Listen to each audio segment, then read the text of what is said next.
सोचिए, आप सुबह उठते हैं और आपके देश में कोई लॉ नहीं है, कोई नियम नहीं है, कोई फंडामेंटल राइट्स नहीं है, कोई जुडिशरी नहीं है और कोई पार्लियामेंट एग्जिस्ट नहीं करती, तो क्या ये देश सर्वाइव कर पाएगा? आंसर है नहीं। तो सर सॉल्यूशन क्या है? सॉल्यूशन है कॉन्स्टिट्यूशन। आखिर जो हमारे देश का संविधान है, जो ये कॉन्स्टिट्यूशन है और जिसने इस पूरे देश को बांध रखा है, ये बना किस प्रकार से? इसको बनाने वाले लोग कौन थे? आज मैं उत्कर्ष स्वागत करता हूं आप सभी का हमारे इस क्लास 11th वाली ह्यूमैनिटीज के चैनल पे, जिसमें हम आपको वन शॉट में पूरे कॉन्स्टिट्यूशन, पूरे भारत के संविधान को डिस्क्राइब कर रहे होंगे कि आखिर हमारा भारत का संविधान बना किस प्रकार से और क्यों, आखिर हमें जरूरत क्या थी संविधान की। लेकिन बेटा, इसको शुरू करने से पहले मैं आपको यह बता दूं कि आज मैं अकेले नहीं हूं। आज हम लोगों के साथ और आप लोगों के साथ बैठे हुए हम लोगों के लल्लन दोस्त। एक्चुअली लल्लन भी आप ही लोगों के जैसे क्लास 11 में ह्यूमैनिटीज ले लिया था।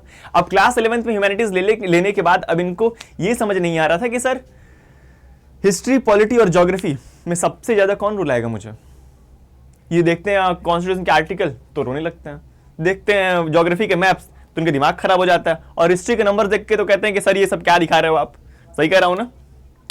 देखो, लेकिन मैंने बोला कि बेटा बैठ मेरे साथ, देख अभी देख तेरे को सब समझ में आ जाएगा। आएगा कि नहीं इसको समझ? आएगा ना? देखते हैं। और आप लोग भी ध्यान से सुनिए, क्योंकि आज इस वन शॉट लेक्चर में मैं आपको पूरे कॉन्सेप्ट को समझाने वाला हूं और आपके इस पूरे चैप्टर को कंप्लीट करने वाला हूं। तो आखिर पहुंचते हैं हमारे पहले टॉपिक पे और कहते हैं why do we need a constitution. हमें भारत के संविधान की जरूरत क्यों पड़ी? आप पीछे देखेंगे, तू भी देख भाई, पीछे देखेंगे तो आपको बहुत सारी इमेजेस दिखेंगी, जिसमें दिख रहा है कभी एक गरीब बच्चा, एक अमीर बच्चा, बहुत पैसा है इसके पास, बिल्डिंग है, यहाँ पे खेत दिख रहा होगा आपको, उसके साथ आपको कुछ जाति धर्म के लोग दिख रहे होंगे। आखिर मेरी जो कंट्री है, जो मेरा देश है, इस पूरे देश में कोई गरीब है, कोई अमीर है, कोई हिंदू धर्म से आता है, कोई मुसलमान आता है, कोई सिख होता है, ऐसे अनेकों प्रकार के धर्म होते हैं।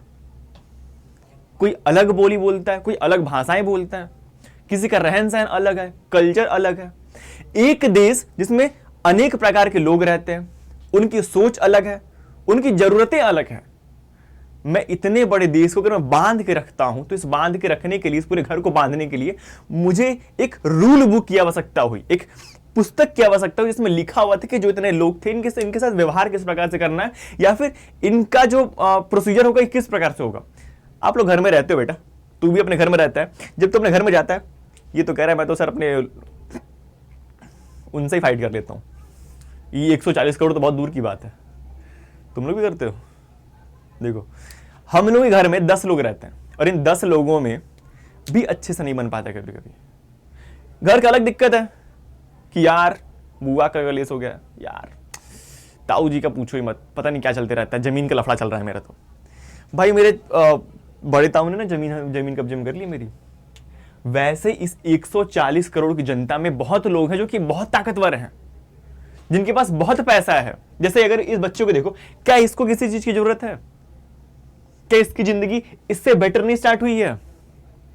वैसे ही अगर कोई नियम कानून नहीं होगा, तो जो भी अमीर होगा, जो पावरफुल होगा, वो कमजोर को दबा देगा और यहां पे डाइवर्सिटी हो जाएगी। यहां पे ये हो जाएगा कि जो अमीर है वो गरीब को दबा दे रहा है, इक्वली ट्रीट नहीं किया जाएगा किसी को।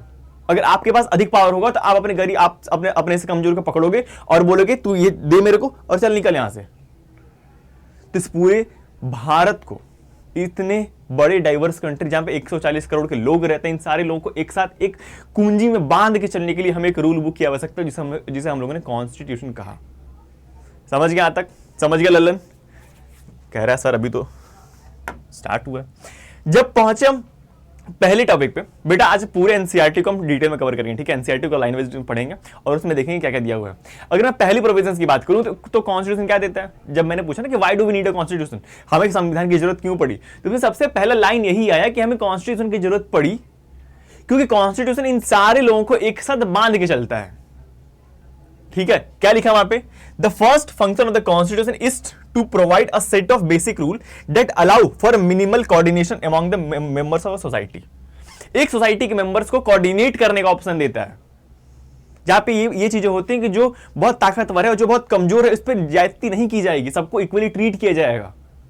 अगर मैं आपको एक बात बताऊं, ये सोचो कि आप एक ऐसे देश में रहते हो जहां पे कोई नहीं है, कोई नियम कानून कुछ नहीं एग्जिस्ट करता है, ठीक है? या फिर अपने अपने फ्रेंड सर्कल में जाते हो आप वहां पे फ्रेंड सर्कल में जाके आप कहते हो भाई एक बात बता, हम 10 लोगों के लिए ना एक नियम बनाना है ताकि हम आगे सर्वाइव कर सकें। तो एक क्या बोलेगा, एक बोलेगा कि भाई देख ये नियम बना लेते हैं, एक बोलेगा भाई ये बना लेते हैं। अब तुम ये कैसे क्लियर कर पाओगे कि पहला कह रहा है कि बेस्ट है, दूसरा कह रहा है कि बेस्ट है, लेकिन तुम कौन सा चूज करोगे? जब हमारे 140 करोड़ की जनसंख्या के देश में जब इतने सारे लोग आए और इतने सारे लोगों ने ये कहा कि ये नियम होने चाहिए थे। 140 करोड़ के 140 करोड़ से अधिक थॉट हो सकते हैं ना भाई, तुम्हारे एक जीवन में इतने सारे थॉट्स हैं, तुम खुद ही परेशान रहते हो पता नहीं क्या क्या सोच के। तो इतने सारे थॉट्स के साथ सबको कंबाइन करना और सबके लिए एक ऐसा नियम बनाना जिसको सब फॉलो करें, बहुत बड़ी बात है और बहुत बड़ी सफलता की बात है कि कोई क्वेश्चन नहीं करता। किसी से पूछा कभी कि भाई ये बता मेरे भाई मेरे देश का संविधान खराब है बढ़िया है? सब बोलेंगे बेटर है। और इसी कॉन्स्टिट्यूशन के बदौलत आप इतने बड़े जनसंख्या वाले देश को, इतनी डाइवर्स कंट्री को बांध के ग्रो करा रहे हो। हमारी कंट्री ग्रो कर रही है ना इतनी डाइवर्सिटी के साथ भी, तो कहीं ना कहीं हमारा कॉन्स्टिट्यूशन इस बात का सबूत है ना कि इसने हम सबको बांधना है और ग्रो करने का मौका दिया है। नहीं फिर तो हम खुद में ही लड़कट के मर गए होते अभी तक। सही बात है ना? देखो यहां पे दिया हुआ है, society has a diversity, we all have different interest, different taste and different priorities, we all are dependent on each other in various way. हम इतने सारे लोगों की बहुत सारी डिफरेंट सोच है, ठीक है, बहुत अलग अलग नीड है, ठीक है, बहुत ही डाइवर्स सिचुएशन होता है हम सारे लोगों के साथ। यहां पे दिया हुआ है, think of what would happen in the absence of some basic rule. अगर क्या होगा, कोई बेसिक रूल एग्जिस्ट ना करता हो तो क्या होगा? तुम क्लास के मॉनिटर हो और क्लास के मॉनिटर में तुम कहते हो भाई देख कोई रूल नहीं है यहां पे, मैं स्कूल जाता हूं स्कूल में कोई रूल नहीं है। तुम क्या करोगे भाई? तो खुद ही इतना दुष्ट है ना कि तू सबको परेशान कर देगा, है ना? आगे क्या लिखा हुआ? People will fight like anything. सब लोग फाइट कर लेंगे, तू खुद अपने स्कूल में फाइट कर लेगा। स्कूल वाले कह देना कि मेरे स्कूल में कोई नियम नहीं है, तू क्या करेगा? अगले दिन से ड्रेस नहीं पहन के जाएगा, बोलेगा सर मेरी मर्जी, आऊँ ना आऊँ, मैं होमवर्क कंप्लीट करूँ ना करूँ, आपसे क्या मतलब है? कोई रूल एग्जिस्ट करता ही नहीं है। वैसे ही इस कंट्री में अगर रूल एग्जिस्ट नहीं कर रहा होता तो सारे लोग अपने मन से काम कर रहे होते और ये कंट्री एग्जिस्ट नहीं कर रही होती। समझ गए? तो कॉन्स्टिट्यूशन हमें क्या करता है? कॉन्स्टिट्यूशन हमें सेट ऑफ रूल्स प्रोवाइड करता है जो हमें अपने अमॉन्ग द सोसाइटी में हमें कोऑर्डिनेट करने में मदद कर रही होती है। समझ गए इस पॉइंट को? आगे देखते हैं। अब जब कॉन्स्टिट्यूशन ने हमें एक रूल प्रोवाइड किया, उसने बोला कि हाँ तेरे पास ये रूल है, ठीक है, आगे मैं एक चीज दिखाता हूं, एक स्लाइड ऐड करें, ठीक है। क्या बोला इसने कॉन्स्टिट्यूशन ने? कॉन्स्टिट्यूशन ने हमारे कहा कि मैं क्या करूंगा,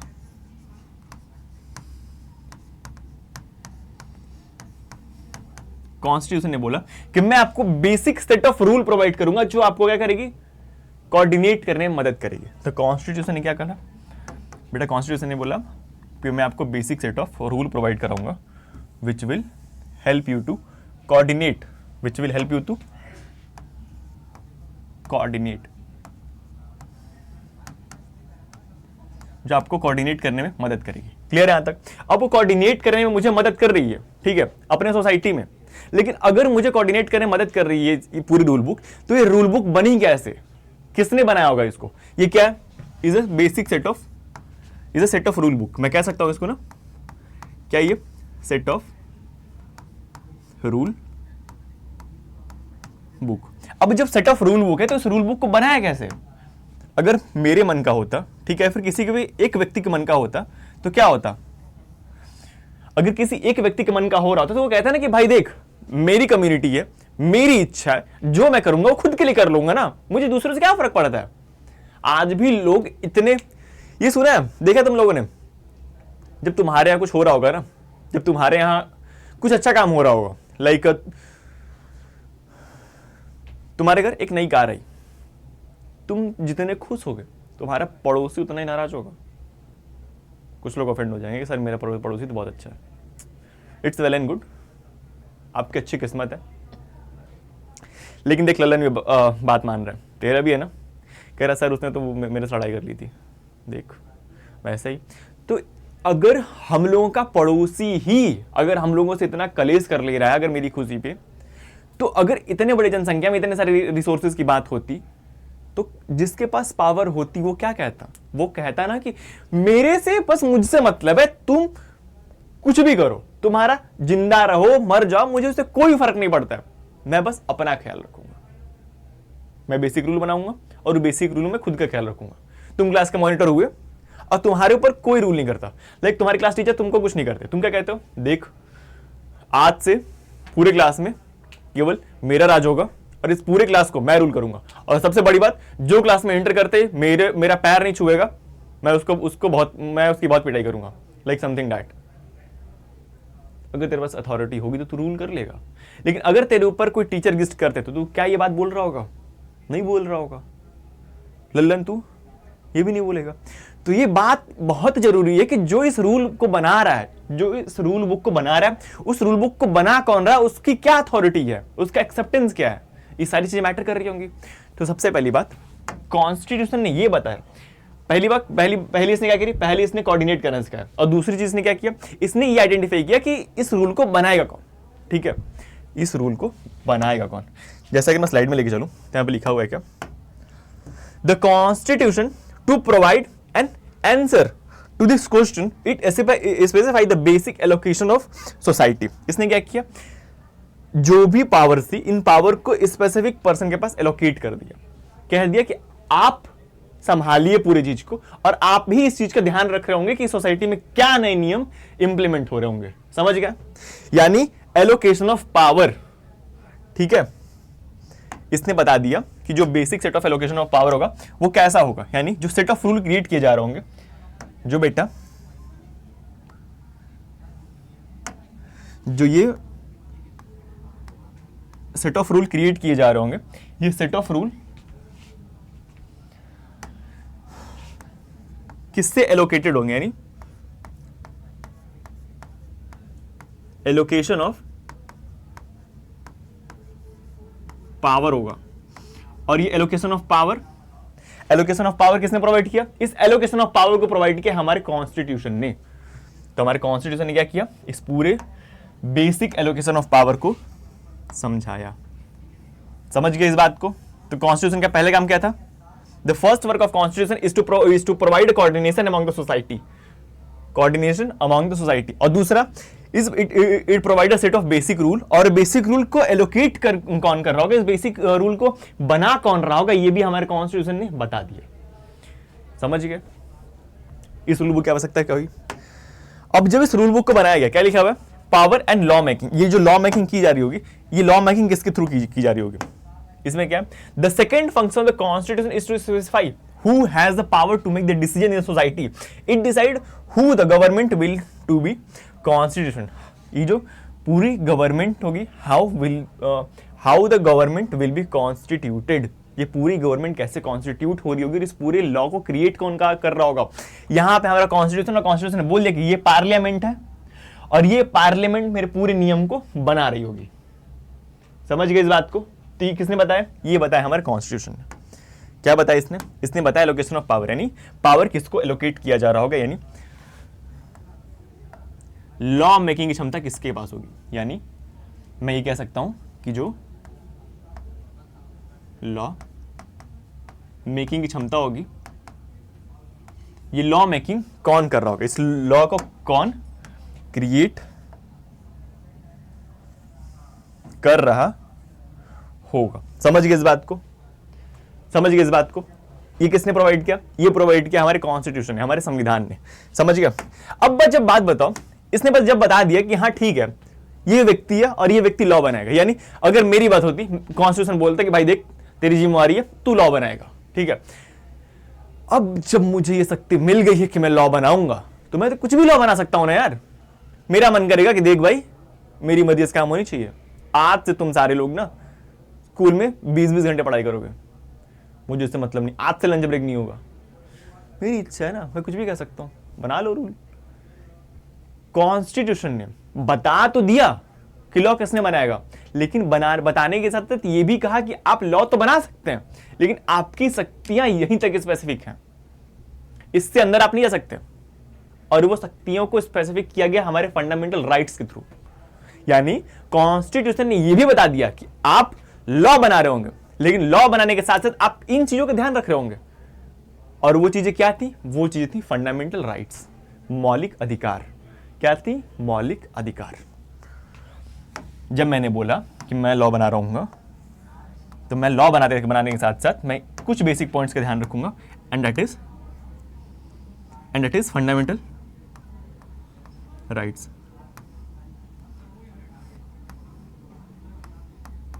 फंडामेंटल राइट।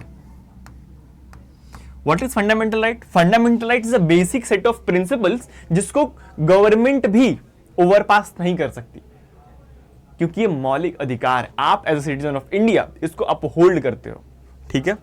आप as a citizen of India इसको होल्ड करते हो और इसके पे कोई भी छेड़छाड़ नहीं किया जा सकता। तो क्या हुआ? थर्ड प्रोविजन में क्या हुआ? So the third of the constitution to set some limits on what government can impose on its citizens. These limits are fundamental in the sense that government may never trespass them. अगर government की इच्छा होती है ना तो government क्या करती है? अगर गवर्नमेंट की इच्छा होती है तो गवर्नमेंट क्या कहती है? अगर ये फंडामेंटल राइट्स एग्जिस्ट नहीं कर रहे होते, लेट से अगर ये फंडामेंटल राइट्स एग्जिस्ट नहीं कर रहे हैं, अब जब ये फंडामेंटल राइट्स एग्जिस्ट नहीं कर रहे हैं तो गवर्नमेंट क्या करेगी? गवर्नमेंट कुछ भी रूल बना देगी। और रूल कैसे हो जाएंगे? वो रूल हो सकते हैं मे बी कि आपको इस कास्ट के लोगों के साथ डिस्क्रिमिनेशन करना है, यानी अगर आपको इस रिलीजन के लोग मिल जाए तो आपको उनसे बात नहीं करनी है, या फिर आप ये भाषा बोलते हैं, आप इस कलर के हैं तो मुझे उससे कोई मतलब नहीं है, मैं आपको आइडेंटिफाई नहीं करूंगा, मैं आपको एज अ पर्सन ऑफ नहीं देख रहा हूं, मतलब ये नहीं देख रहा हूं कि हाँ as a citizen of India है आप। लाइक पहले क्या होता था ब्रिटिश रूल में? ब्रिटिश रूल में देखते थे ना कि भाई कौन गोरा है कौन काला है, गोरा इंसान होते हैं और काले जानवर होते हैं, ऐसा था ना कि मैं भी तो डिस्क्रिमिनेट कर सकता हूँ ना कि हाँ मैं गोरा हूँ फिर तुम काले हो, फिर तुम गोरे हो मैं काला हूँ, तो मैं बोल दूंगा ना कि जो गोरा होगा उसका कोई लिमिट नहीं है, उसका मैं एज ए एनिमल ट्रीट करेंगे, तो हो जाएगी बात। कुछ भी रूल बना सकता हूं ना मैं। तो फंडामेंटल राइट अगर एग्जिस्ट नहीं कर रहे होंगे तो कोई भी caste, sex,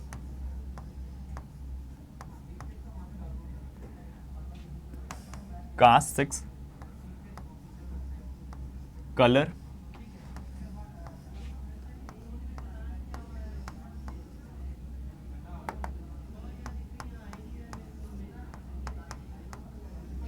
religion, caste, sex, colour, religion, इन सारी बेसिस पे कोई क्या कर रहा होगा? कोई नियम बना दे रहा होगा। यानी इन सारी बेसिस पे आप नियम क्या कर सकते हो? इन सारी बेसिस पे आप नियम बना सकते हो। और इन सारी बेसिस पे जब आप नियम बना रहे होगे तो आपको रोकने वाला कोई नहीं होगा, और रोकने वाला इसलिए कोई नहीं होगा क्योंकि फंडामेंटल राइट्स एग्जिस्ट नहीं कर रहे होते हैं और कोई भी व्यक्ति आगे किसी भी प्रकार के नियम बना सकता है।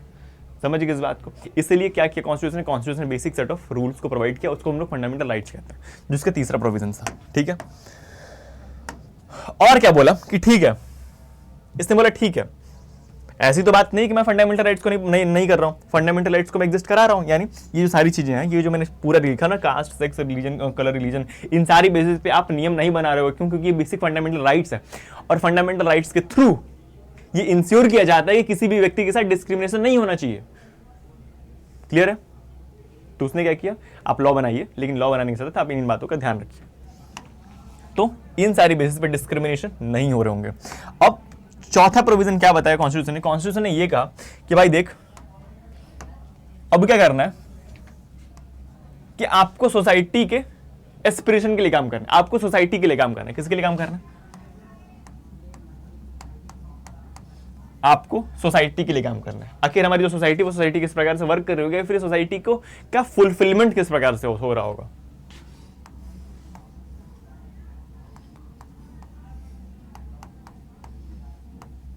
सोसाइटी की फुलफिलमेंट किस प्रकार से हो रही होगी, यानी इसको मैं आगे ग्रो कैसे करा रहा हूँ। इन सारी बेसिक पॉइंट्स का ध्यान ये दिया गया कहाँ?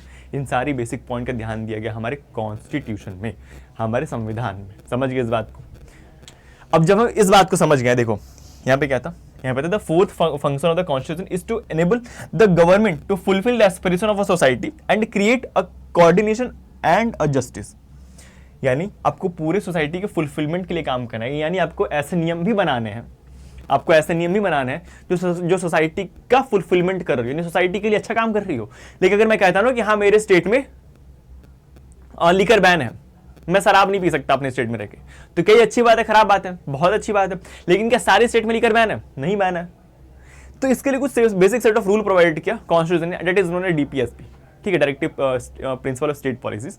यानी आपको स्टेट को इन सारी बातों का ध्यान रखना है वाइल मेकिंग द पॉलिसीज। क्या था? डीपीएसपी था। सोसाइटी के फुलफिलमेंट में कौन काम करेगा? सोसाइटी के फुलफिलमेंट में जो काम कर रहा होगा that is known as DPSP. What? DPSP. Now what is DPSP? DPSP is a directive principle of state policy and it is not enforceable.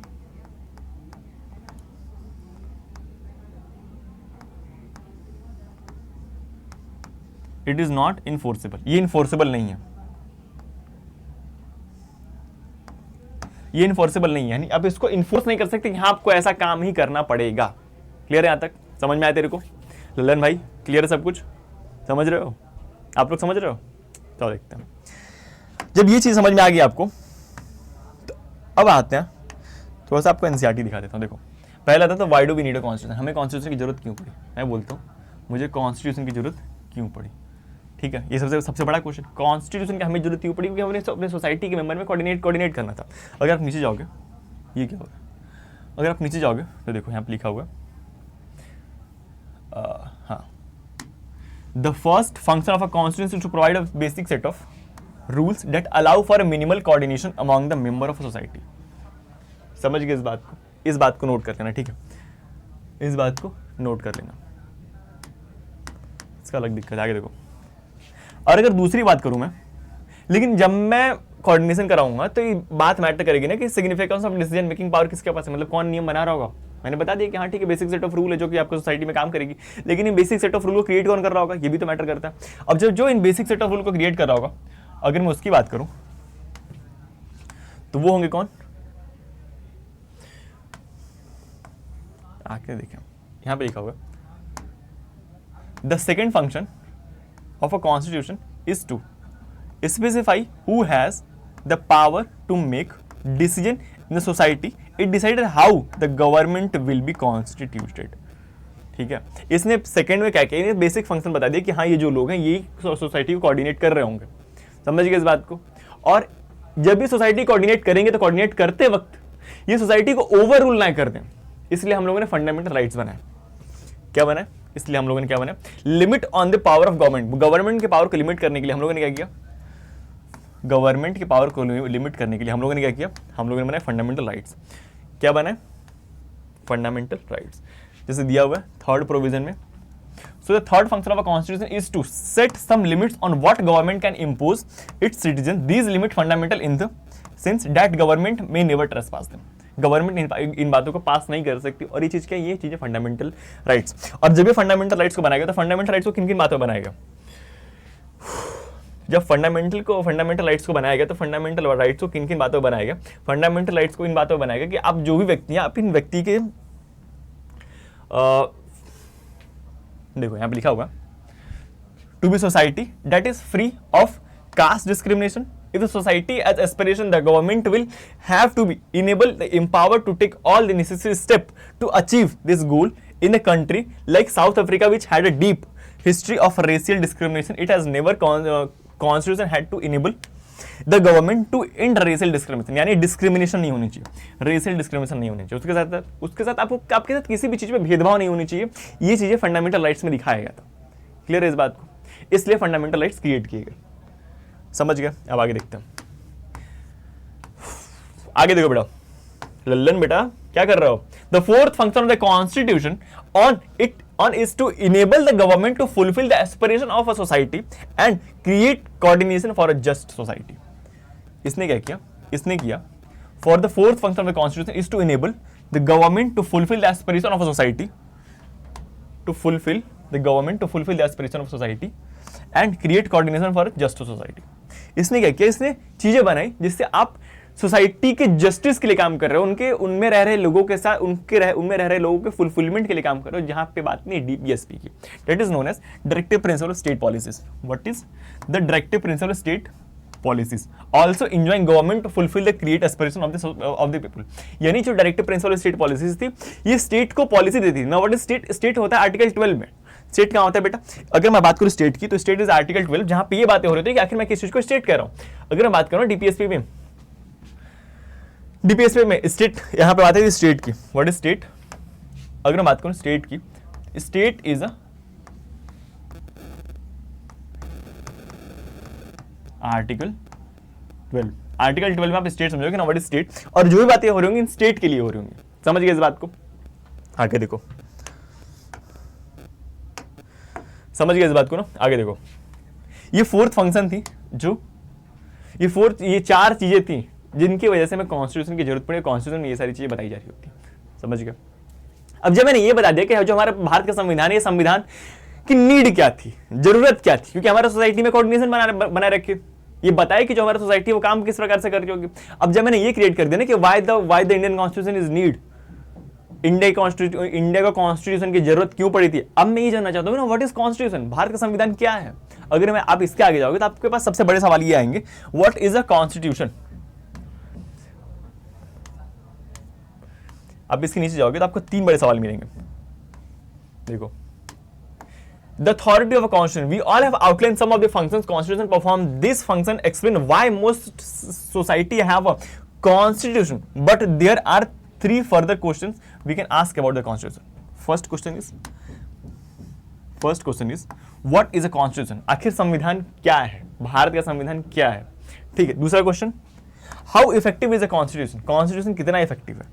Is a constitution just, यानी ये जो कॉन्स्टिट्यूशन, ये जो रूल बुक है, क्या just है। Just मतलब क्या ये जस्टिस कर रही है आप लोगों के साथ, तो मैटर करता है ना। लाइक अगर मैं बात करूं कॉन्स्टिट्यूशन था क्या, constitution is a basic, constitution is a book which is providing basic set of rule. अगर आप इसको आगे पढ़ोगे तो इसमें दिया हुआ है ना व्हाट इज कॉन्स्टिट्यूशन। कॉन्स्टिट्यूशन की अगर बात करूं, यहां पे लिखा हुआ है, आगे देखोगे तो इसमें लिखा हुआ देखो, लिखा हुआ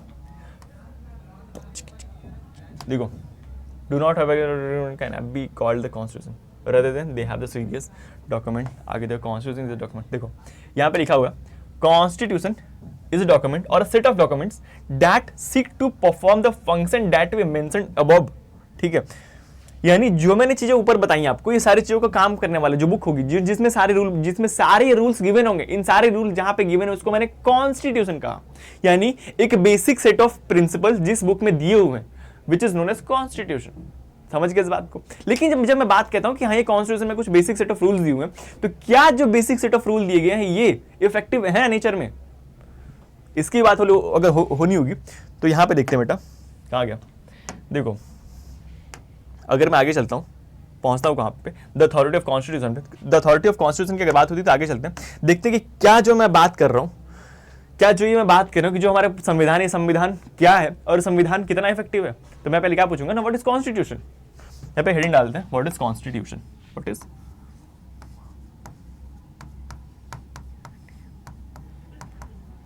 व्हाट इज कॉन्स्टिट्यूशन। बेटा ललन क्या कर रहे हो, बेटा ललन कह रहा सर पढ़ रहा हूं, तुम लोग क्या कर रहे हो ये बताओ। ये रहा हमारा heading which is known as constitution. ठीक है, समझ गए इस बात को। नो व्हाट इज कॉन्स्टिट्यूशन, अगर मैं पूछता हूं व्हाट इज कॉन्स्टिट्यूशन, आखिर संविधान क्या है, तो आपको पूछना होगा व्हाट इज, मेरा पहला सवाल है, the first question is what is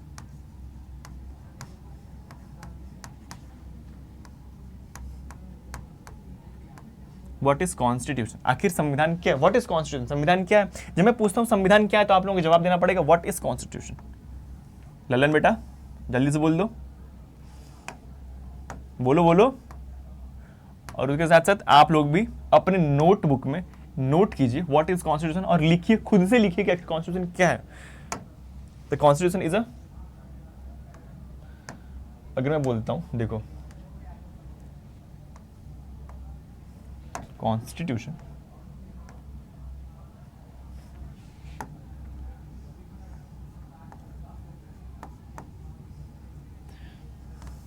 constitution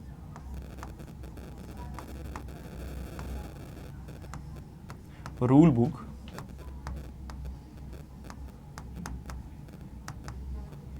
providing basic set of rules, basic set of rules for the allocation of society, for the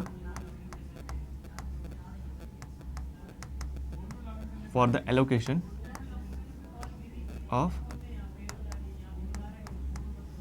society. Society के एलोकेशन के लिए जो basic set of rule provide किया जाता है जिस book में, उसको हम लोग क्या कहते हैं? उसको हम लोग कहते हैं कॉन्स्टिट्यूशन। क्या कहते हैं इसको हम लोग? इसको हम लोग कहते हैं कॉन्स्टिट्यूशन, यानी संविधान। समझ गए इस बात को?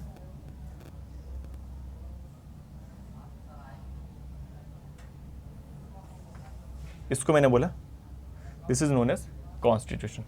समझ गए इस चीज को? आगे देखते हैं।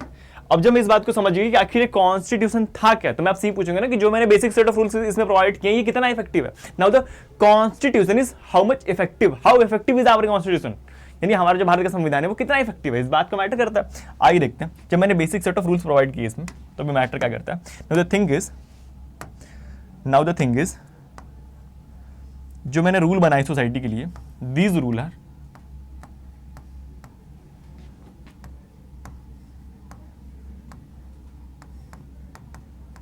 हाउ इफेक्टिव, यानी जो रूल है कितने इफेक्टिव है, कितने प्रभावी हैं। अगर मैं आपसे एक एग्जांपल दूं कि आप कोई क्रिकेट मैच खेल रहे हो, ठीक है, क्रिकेट मैच खेल रहे हो, उसमें एक नियम आ जाता है कि देख आज से कोई बॉलिंग कराते वक्त ना स्टंप पे मार दे तो वो आउट नहीं होगा, या फिर अगर आपसे आज से अगर आप छक्का मार देते हो तो मैं उसको 6 नहीं कंसीडर करूंगा, उसको आउट कंसीडर करूंगा।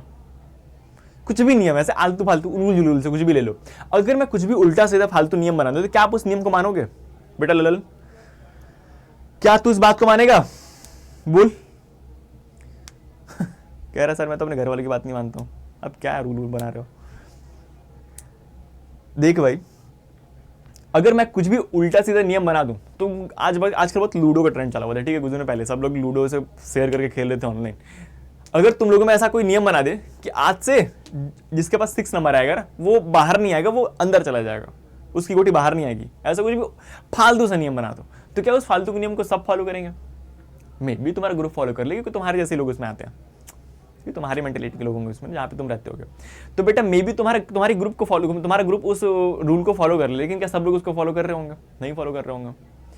तो ये मैटर करता है ना कि जो इस रूल बुक में इस रूल को प्रोवाइड कर रहा है, ये जो रूल होनी चाहिए, रूल पब्लिक के लिए होनी चाहिए, पब्लिक इंटरेस्ट में होनी चाहिए कि मैं जो नियम बनाऊंगा ये नियम सबके लिए वैलिड होगी और सबके लिए समान प्रकार से वैलिड होगी, यानी मेरे नियम बनाने का तरीका बहुत ही इफेक्टिव होना चाहिए।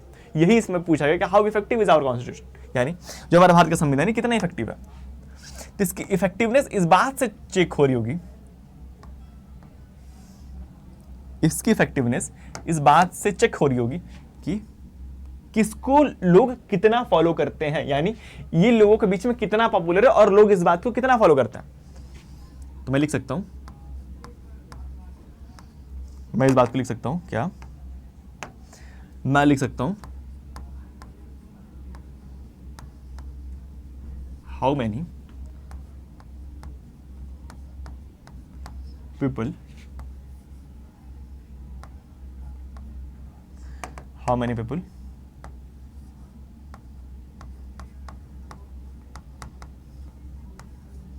फॉलोइंग इट, इसको कितने लोग फॉलो कर रहे हैं? क्या जो लोग इसको फॉलो कर रहे हैं इस बात से सेटिस्फाइड है?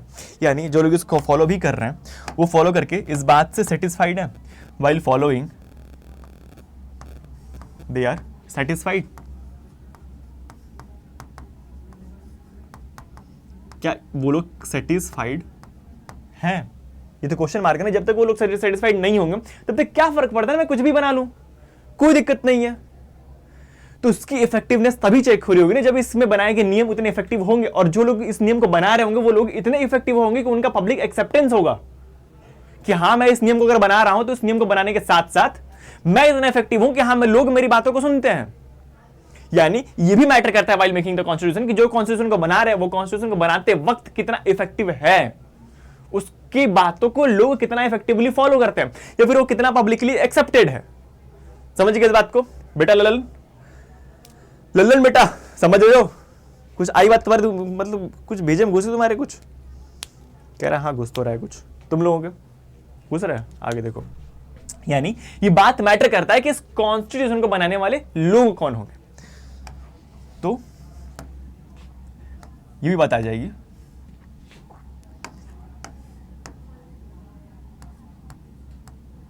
हाउ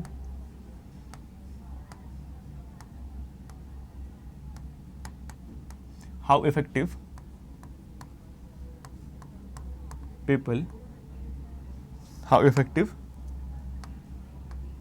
people are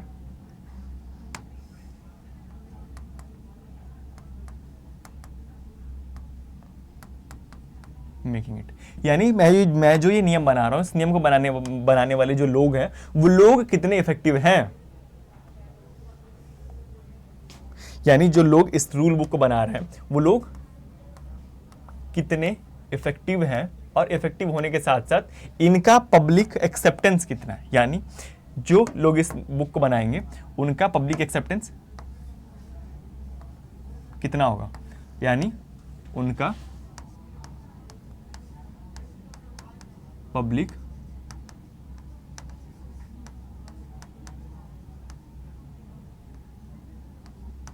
एक्सेप्टेंस कितना है। यानी अगर कोई व्यक्ति इस नियम को बना रहा है तो वो कितना पब्लिकली इफेक्टेड है कि हाँ जो मैं इस नियम को बना रहा हूँ तो मैं इतना इफेक्टेड हूंगा, यानी लोग मेरी बातों को फॉलो कर रहे होंगे। समझ गए? आगे देखते हैं। तीसरा क्वेश्चन बेटा ये था पॉज एनसीईआरटी पे, and the third question was, देखो अरे यार ये क्या हो रहा है। The third question was, is a constitution just, यानी जो मैंने इस रूल बुक बनाई है रूल बुक क्या जस्ट है सोसाइटी के लिए, सोसाइटी के भले में काम कर रहा है। यहां पे एक बात आ जाती है जिसको हम लोग कहते हैं पब्लिक रीजन। कॉन्स्टिट्यूशन बनाते वक्त इस बात का बहुत ध्यान रखा गया था ना कि जो व्यक्ति इस कॉन्स्टिट्यूशन को बना रहा होगा वो बनाते वक्त इसमें जो भी नियम लाएगा वो हमेशा पब्लिक रीजन से होने चाहिए। पब्लिक रीजन मतलब क्या? पब्लिक रीजन रुक जाओ, अभी आगे देखेंगे पब्लिक रीजन, ठीक है। अब इतना समझ लो कि कॉन्स्टिट्यूशन जस्ट था कि नहीं, इस बात पे डिपेंड करता था ना कि जो अगर एक बात बताओ, मैं नियम बनाता हूं और उस नियम को तुम फॉलो नहीं करते हो, फॉलो क्यों नहीं करोगे? फॉलो तुम इसलिए नहीं करोगे ना कि तुमको पता है कि जो नियम तुमने बना के दिया मेरे लिए वो मेरे लिए है ही नहीं, मतलब मेरे फायदे के लिए वो है ही नहीं, मैं इस नियम को क्यों फॉलो करूंगा? नहीं फॉलो करूंगा, सिंपल सी बात है। तू करेगा? कह रहा मैं भी नहीं करूंगा, तुम लोग भी नहीं करोगे।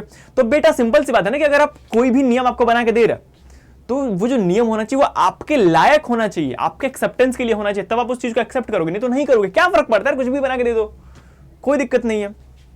वैसे ही अगर आगे चलें और देखें क्या कि जो व्यक्ति इस चीज को बना रहे थे, यानी जो लोग इस चीज को प्रोपगेट कर रहे थे कि हाँ नियम ऐसे बनेंगे, वो लोग कहां से आए थे, कैसे थे। अगर आप इसके आगे बढ़ोगे इसमें क्या दिया हुआ है, मोड ऑफ प्रोमोलिगेशन, यानी जो लोग ये कह रहे होंगे ना कि हाँ जो कॉन्स्टिट्यूशन इस प्रकार से होगा वो कैसा होगा, प्रोमोलिगेट कर रहे होंगे उसको। समझ रहे हो इस बात को? आगे देखो क्या दिया, this refer to how a constitution comes into being, this refer to how the constitution come into being, who crafted the constitution and how much authority did they have, यानी जिसने बनाया, who crafted the constitution and how much authority did they have. ये बहुत बड़ा question है कि अगर हाँ मैं कॉन्स्टिट्यूशन बनाता हूं और मेरी कोई अथॉरिटी ही नहीं है, मेरे को लोग जानते पहचानते और मानते भी नहीं, तो क्या मतलब मैं कुछ भी रूल लिख दूं, कोई मानेगा? मैं खड़ा कहता हूं देखो, मैं आता तुम लोगों के स्कूल में और कहता हूं देख अब से ना तुम सबको 20-20 घंटे पढ़ाई करनी है, खाना नहीं खाना है, स्कूल जो 9 बजे का वो तुमको 6 बजे आ जाना है, रात को सोना नहीं है। मैं कुछ भी भाषण देके चला जाऊं, तुम उस बात को मानोगे? नहीं मानोगे यार, क्या फर्क पड़ता है? तो ये मैटर करता है ना कि हाँ जो व्यक्ति आपको जो बातें बता रहा है वो बातें आपके लायक होने की चाहिए। अब मैं आगे कहता हूँ तुम्हारे स्कूल में बेटा 9 बजे टाइम से स्कूल आ जाया करो, स्कूल से घर जाते हो तो घर जाके जो स्कूल में पढ़ाया गया उसको रिवाइज करो, और रिवाइज करने के साथ साथ उसके नोट्स बनाओ और होमवर्क कंप्लीट करो। उसके बाद ये देख लो कि आप इस चीज़ को आगे और कवर कैसे कर सकते हो। अगर आप किसी बात में डाउट है तो आप यूट्यूब पर लेक्चर्स देख लो, कोई भी चीज़ कर लो, या फिर यहाँ से नोट्स दे लो। बेटा पता अगर ये जो मैं पढ़ा रहा हूँ अगर इसकी नोट्स तुमको चाहिए होती है ना, तुम इस वीडियो के डिस्क्रिप्शन में जाना, ठीक है, वहाँ पे तुमको एक लिंक मिलेगा, ठीक है, उस लिंक पे क्लिक करोगे, लिंक पे क्लिक करते तुमको सारे नोट्स मिल जाएंगे, और ये आपके उत्कर्ष भैया आपसे मिल जाएंगे, आपको कोई भी चीज़ चाहिए होगी तो। बाकी अगर कोई भी डाउट कोई भी चीज़ हो तो इस बात को कमेंट कर देना, ठीक है, नीचे कमेंट करोगे तुम्हारी बातें सुनी जाएंगी, और जो चीज़ चाहिए होगा लाइक एनीथिंग यू वांट सब कुछ कमेंट कर सकते हो, मैं देख लूँगा। तो अगर मैं तुमसे रिलेटेड बात कर रहा हूं तुम इस बात को मान लोगे, क्योंकि तुमको पता है ना कि जो सर ये बात कर रहे हैं ये बात मेरे लिए कर रहे हैं, यानी जो भैया बात कर रहे हैं तुम्हारे सामने खड़े होगे, ये तुम्हारे इंटरेस्ट से कर रहे हैं, तुम इस बात को मानोगे। तो बात मैटर करता है ना कि जो कॉन्स्टिट्यूशन में बना रहा हूँ वो कॉन्स्टिट्यूशन बना कौन रहा है। बहुत इंपॉर्टेंट क्वेश्चन था, who crafted the constitution and how much authority did they have. अगर मैं आपको एक बात बताऊँ, आगे ले चलता हूँ थोड़ी सी स्लाइड में, और स्लाइड में ये बात बताता हूँ, देखो Who crafted the constitution and how much authority did they have? आता है in many countries the constitution was crafted by military leaders। पता है बहुत सारी कंट्रीज में मिलिट्री लीडर्स कॉन्स्टिट्यूशन क्राफ्ट करते हैं, लेकिन मिलिट्री लीडर जब क्राफ्ट करे तो सिविल लाइफ और मिलिट्री लाइफ अलग होती है, तो वो बहुत अच्छे से क्राफ्ट नहीं कर पाएगा। ये नॉर्मल सी बात है, ऑब्वियस सी बात है। और कर भी लेते तो वो खुद के इंटरेस्ट से कर लेगा, क्योंकि उसको क्या फर्क पड़ता है ना, कि उसको इस बात से फर्क नहीं पड़ता कि मैं सही करता हूँ गलत करता हूँ, क्योंकि उसका पब्लिक एक्सेप्टेंस है ही नहीं। वो जो बोलेगा आपको इन्फोर्स करना पड़ेगा, नहीं करोगे गोली मार देगा, है ना। तो वो पावर से रूल करेगा, एक्सेप्टेंस रूल नहीं कर रहा होगा, तो वो कॉन्स्टिट्यूशन बहुत ही बेटर नहीं होगा जिस प्रकार से हमारा इंडियन कॉन्स्टिट्यूशन एग्जिस्ट करता है। समझ गए इस बात को, आगे देखो। The most successful constitution like India, South Africa and the United States are constitution which were created in the aftermath of popular national movements. India की बात करूं, साउथ अफ्रीका की बात करूं, फिर यूएसए की बात करूं, ये ऐसे कॉन्स्टिट्यूशन थे जो कॉन्स्टिट्यूशन बहुत ही इनिशियल मूवमेंट्स के साथ बने थे। लाइक बहुत सारे नेशनल मूवमेंट हुए थे, बहुत सारे लोगों ने लड़ाई लड़ी थी और उनको पता थी कि जहां जिस चीज के लिए मैं लड़ रहा हूं वो मेरा ऑब्जेक्टिव क्या है, मेरा ऑब्जेक्टिव क्लियर था। इसलिए जब इंडियन कॉन्स्टिट्यूशन को इंप्लीमेंट किया गया ना, उससे पहले एक ऑब्जेक्टिव रिवोल्यूशन पास किया गया था। Now the constitution is what about, यानी जो कॉन्स्टिट्यूशन में बना रहा हूँ उस कॉन्स्टिट्यूशन की का ऑब्जेक्टिव क्या होगा। इसके लिए सबसे पहले ना जवाहरलाल नेहरू ने एक ऑब्जेक्टिव रेजोल्यूशन पास किया था, जिसको हम लोगों ने प्रेमबल कहा आगे चल के। यानी मुझे पता है कि मेरे देश में बहुत सारे नेशनल मूवमेंट्स हुए हैं और ये नेशनल मूवमेंट्स का ऑब्जेक्टिव क्या था ये भी मुझे क्लियर है। इसलिए अगर मैं जो भी नियम बना रहा हूँ वो सारे नियम इस बेस पे बना रहा हूँ कि जो भी मेरे देश में नियम बन रहे होंगे इस बात पे बन रहे होंगे कि इस देश के नियम का ऑब्जेक्टिव ये है। क्लियर है। अगर मेरा कोई मूवमेंट होता ही नहीं, मुझे कुछ फर्क ही नहीं पड़ता कि आजादी क्या होती है, गुलामी क्या होती है, तो क्या फर्क पड़ता है। मेरा कोई ऑब्जेक्टिव नहीं होता, और जो मेरा कोई ऑब्जेक्टिव ही नहीं है तो मैं कुछ भी लिख लूं, तेरे भर दूं पेजेस, क्या मैटर करता है, कुछ मैटर नहीं करता है। वैसे ही आगे देखते हैं। Although India's constitution was formally crafted by the constituent assembly between the December 1946 and the November 1949, it draw upon a long history of the movements that had a remarkable ability to take along different section of Indian society. ये date का मतलब बहुत सारे लोगों को confusion होगी, आप भी अगर उनमें से ललन बेटा तू है, कह रहा सर मेरे को तो डेट याद नहीं रहती, पता नहीं क्या हिस्ट्री में पॉलिटी पढ़ा रहे हो, पॉलिटी में हिस्ट्री पढ़ा, मुझे समझ नहीं आ रहा है। बेटा डेट में तेरे को दिक्कत है? हाँ है। तुम लोगों को दिक्कत है? तुम लोगों को कुछ कह रहे हो सर मैंने तो याद कर रखा है।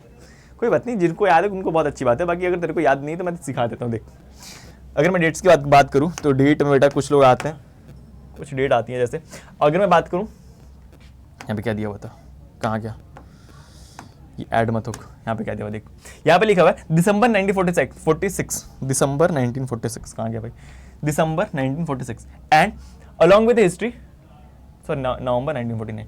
देखो पता है, यहाँ पे आओ,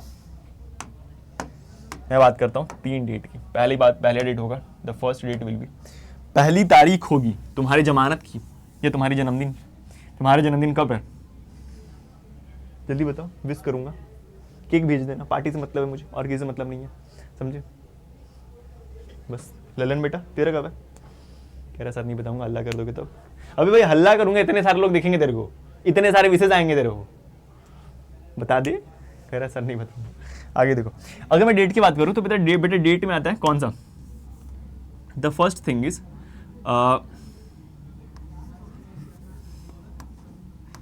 24 Jan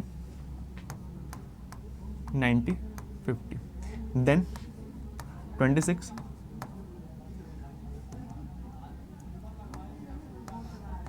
Jan 1950, ये 2 डेट थे। And then these date are, अगर बात करूँ तो ये डेट था जिस दिन कॉन्स्टिट्यूशन पे सिग्नेचर किया था, कॉन्स्टिट्यूशन पे सिग्नेचर किया गया था और यहाँ पे इन्फोर्स किया गया था। क्या किया गया था? इन्फोर्स किया गया था, ठीक है। अगर इसके बात करो तो इसके बाद एक और डेट आती है and that date is 26 November 1949। What is 26 November? 26 नवंबर बेटा वो दिन थी जिस दिन हम लोगों ने इसको अडॉप्ट किया था। क्या किया था?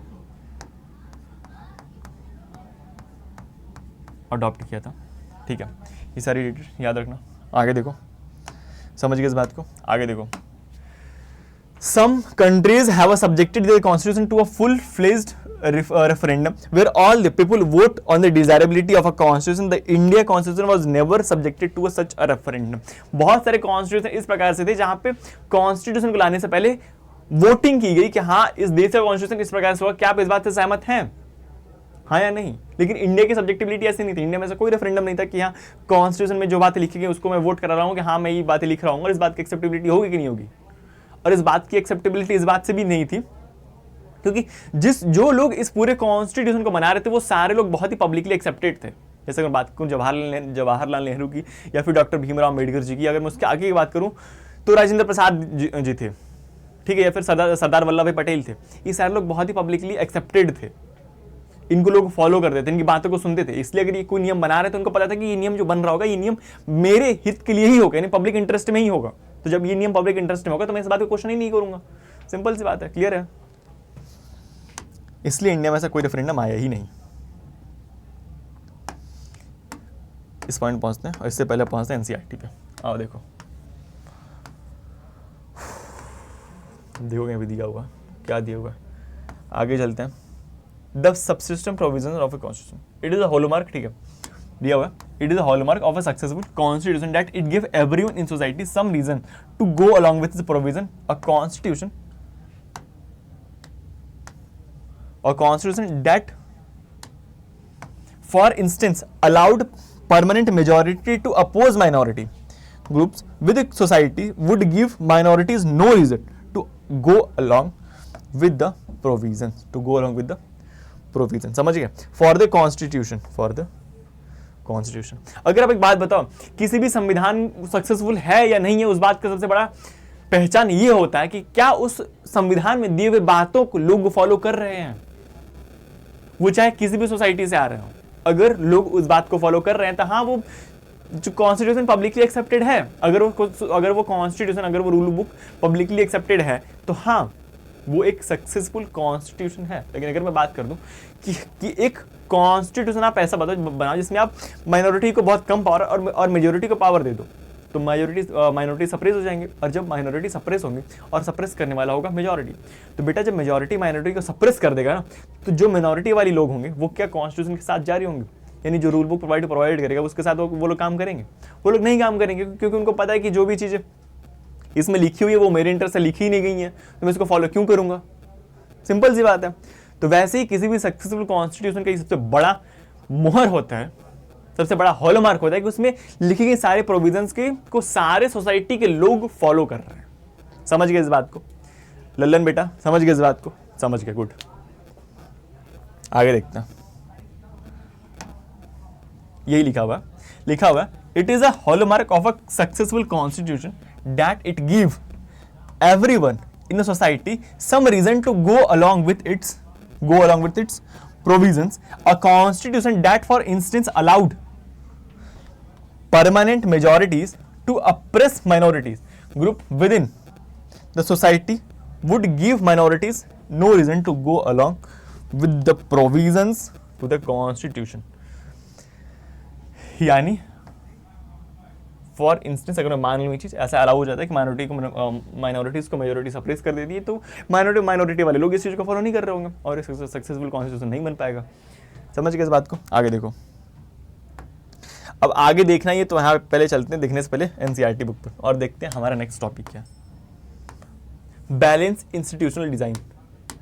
आखिर बैलेंस इंस्टीट्यूशनल डिजाइन कैसे, यानी जो हमारा संविधान है वो बैलेंस कैसे बनाता है। लाइक अगर मैं बात करूँ मुझे नियम बनाने का पावर मिल गया तो मैं कैसे क्लियर कर रहा हूँ कि जो मैं नियम बना रहा हूँ वो नियम सबके इंटरेस्ट में, या फिर मैं सारे फंडामेंटल राइट्स को ओवरपास नहीं कर रहा हूँ। तो किसी भी जो इंडियन कॉन्स्टिट्यूशन में बैलेंस बनाने का जो सबसे बड़ा रीजन है कि इसमें कोई भी व्यक्ति ना इंडिपेंडेंट नहीं है, सब लोग इंटरकनेक्टेड है और इंटरडिपेंडेंट है। इंटरडिपेंडेंट होने का मतलब बेटा ये कि आप कोई भी काम खुद की मर्जी से नहीं कर सकते, ठीक है। आपको दूसरे को जवाब देना पड़ेगा कि हाँ मैं जो काम कर रहा हूँ किस रीजन से कर रहा हूँ, इसके पीछे कारण क्या है, ठीक है। तो सबसे बड़ा कारण यही था बैलेंस इंस्टीट्यूशन होने का कि that there is no one here is independent, everyone has to give answer to someone that what I am creating and why I am creating, ठीक है।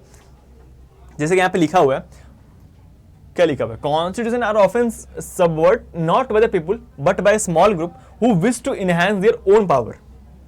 विच strengthens their own power, well crafted constitution fragmented power in society. इसने क्या किया, power का fragmentation कर दिया था intelligently, so that no single group subsequently with the constitution. One way of such intelligent design of a constitution is to ensure that no single institution acquire monopoly, that no single acquire monopoly of power. कोई भी एक single व्यक्ति power को monopolise ना कर पाए। मैंने सबसे पहले बोला ही था ना कि सबसे बैलेंस इंस्टीट्यूशन होने का रीजन ही यही है कि यहाँ पे कोई भी व्यक्ति के पास सिंगल पावर नहीं है, यहाँ पे कोई भी व्यक्ति इंडिपेंडेंट नहीं है। सबको सामने वाले के पास जवाब देना होता है कि मैं ये जो काम कर रहा हूं वो क्या कर रहा हूं और क्यों कर रहा हूं, इसके पीछे का रीजन क्या है, सारी चीजों को एक्सप्लेन करना पड़ता है। इसलिए कोई भी व्यक्ति अपने मन से फैसला नहीं ले पाता है, और जब कोई भी व्यक्ति अपने मन से फैसला नहीं ले पाता है ना, तो वो चाह के भी गलत काम नहीं कर पाता, और गलत काम कर भी रहा तो इस पर सबसे बड़ा ऑब्जेक्टिव खड़ा करते हैं, दैट इज जुडिशरी। जो हमारे पूरे लॉ को या फिर जो पूरे लॉ मेकिंग बॉडी को से क्वेश्चन कर देता है कि आपने ये जो लॉ क्रिएट किया ना, लॉ क्यों क्रिएट किया। एंड आई फाउंड कि जो तुमने क्रिएट किया है वो पब्लिक इंटरेस्ट से है ही नहीं, तो मैं इसको इंप्लीमेंट करने नहीं दूंगा।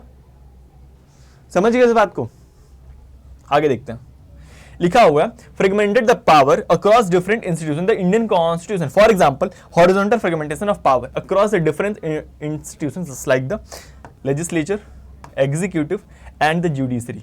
ये तीन बॉडीज थी जिनमें पावर को एग्जीक्यूट कर दिया गया था, डिवाइड कर दिया गया था कि हाँ ये तीन बॉडीज अलग अलग जगह पे काम कर रही होंगी और ये तीनों बॉडीज मिलकर कोई लॉ बना रही होंगी। यानी अगर जुडिशरी कहता है ना, या फिर पार्लियामेंट कहता है कि भाई देख मोदी जी की गवर्नमेंट है, मोदी जी कहते हैं देवियों सज्जनों आज से हमारे भारत में ये नियम आ रहा होगा और आपको इन सारे नियमों को फॉलो करना है। देवियों सज्जनों मैं आपको ये अनुदेश देता हूं कि आपको ये काम करना होगा। लेकिन अगर मैं बात करूं कि अगर कोई भी पॉलिटिकल व्यक्ति आता है और कोई भी पॉलिटिकल व्यक्ति ये कह देता है ना कि हाँ आप इस तरीके से काम कर रहे होगे, तो मैं अगर काम कर रहा हूं ऐसा और वो पब्लिक इंटरेस्ट से है ही नहीं, तो क्या फर्क पड़ता है भाई, मैं तो कुछ भी लॉ बना दूंगा। लेकिन जब मैं लॉ क्रिएट कर रहा हूं और लॉ क्रिएट करने के बाद मुझे सामने वाले को जवाब देना है कि मैंने क्यों बनाया और कैसे बनाया, क्या रीजन है इसका, पब्लिक इंटरेस्ट क्या है इसका, तो मैं गलत काम नहीं कर रहा हूँ। तू करेगा? कह रहा सर मैं तो मेरा दिमाग ही गलत चलता है। बेटा पढ़ ले, समझा, बहुत दिमाग में गलत चला लिया, पहले पढ़ ले उसके बाद बात करते हैं।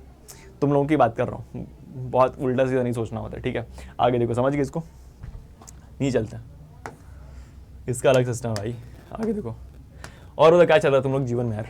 They ensure that even the institution want to subvert the constitution, other can check it transgressions and in intelligence system to check and balance the functionalities, the success of the Indian Constitution. यानी इसका success ही यही है, an intelligent system to check and balance facilities and success of the Indian Constitution. यानी आप इस power को subvert नहीं कर सकते हो। समझ गए इस बात को? कोई दिक्कत है इसमें? आगे देखते हैं बेटा, बोलो भारत माता की जय, भारत माता की जय। नहीं बोलोगे? अरे यार भारत माता की जय। आगे देखते हैं, ये हमारा कॉन्स्टिट्यूशन है, कॉन्स्टिट्यूशन को पढ़ते पढ़ते इतना काम तो कर सकते थे। आगे देखो, the Indian constitution is describe as a living document by striking what it is a living document and how it is a living document. यानी एक पुस्तक लिविंग कैसे हो सकती है, इस बात पे आप कैसे पहुंचेंगे? एक बात पे आप ऐसे पहुंचेंगे कि हाँ एक पुस्तक लिविंग किस प्रकार से। अगर मैं सामने मेरे पास कोई पुस्तक नहीं, ये पेज है, I found a page, it's page, ये पेज है, और मैं कहता हूँ जो बेटा पेज नहीं, पेज लिविंग है, and how it is living, तो इज इट ए लिविंग?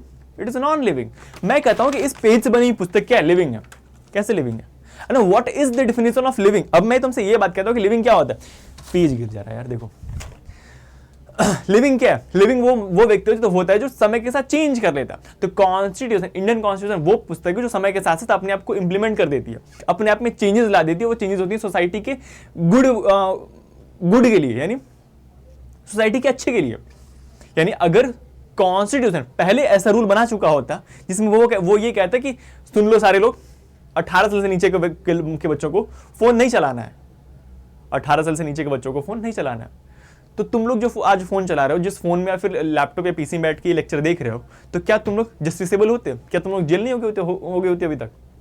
लेकिन इसकी सबसे अच्छी बात यह है कि समय के साथ चेंज हो जाता है। और इस चेंज में ये इंक्लूड नहीं होता कि आप मेरे फंडामेंटल राइट्स को हनन नहीं कर सकते, आप मेरे फंडामेंटल राइट्स को रिमूव नहीं कर सकते। आप सोसाइटी में जो मैटर वो चेंज कर लीजिए, लेकिन ये चेंज मेरे फंडामेंटल राइट से रिलेटेड नहीं होना चाहिए। समझ गए? और इसको लिविंग मैं इसलिए कह रहा हूं क्योंकि ये लिविंग इसलिए क्योंकि ये टाइम के साथ साथ अपने को डेवलप करती है, अपने को इवॉल्व करती है और अपने आप को और इनहेंस करके प्रेजेंट होती है। that is why I am telling it as a living document. समझ गया? This striking the balance between the possibility to change, balance between the possibility to change the provision and the limits on the such changes the constitution has ensured that it will survive as a document respected by people. Survive document respected by the people. There is no determining whether a constitution has authority. You can ask yourself 3 questions. अब एक बात बताओ, जब मैंने इसको living document बता दिया तो भाई जो पूरी पुस्तक थी, इस पूरी पुस्तक से मैं 3 सवाल पूछता हूं तुमसे।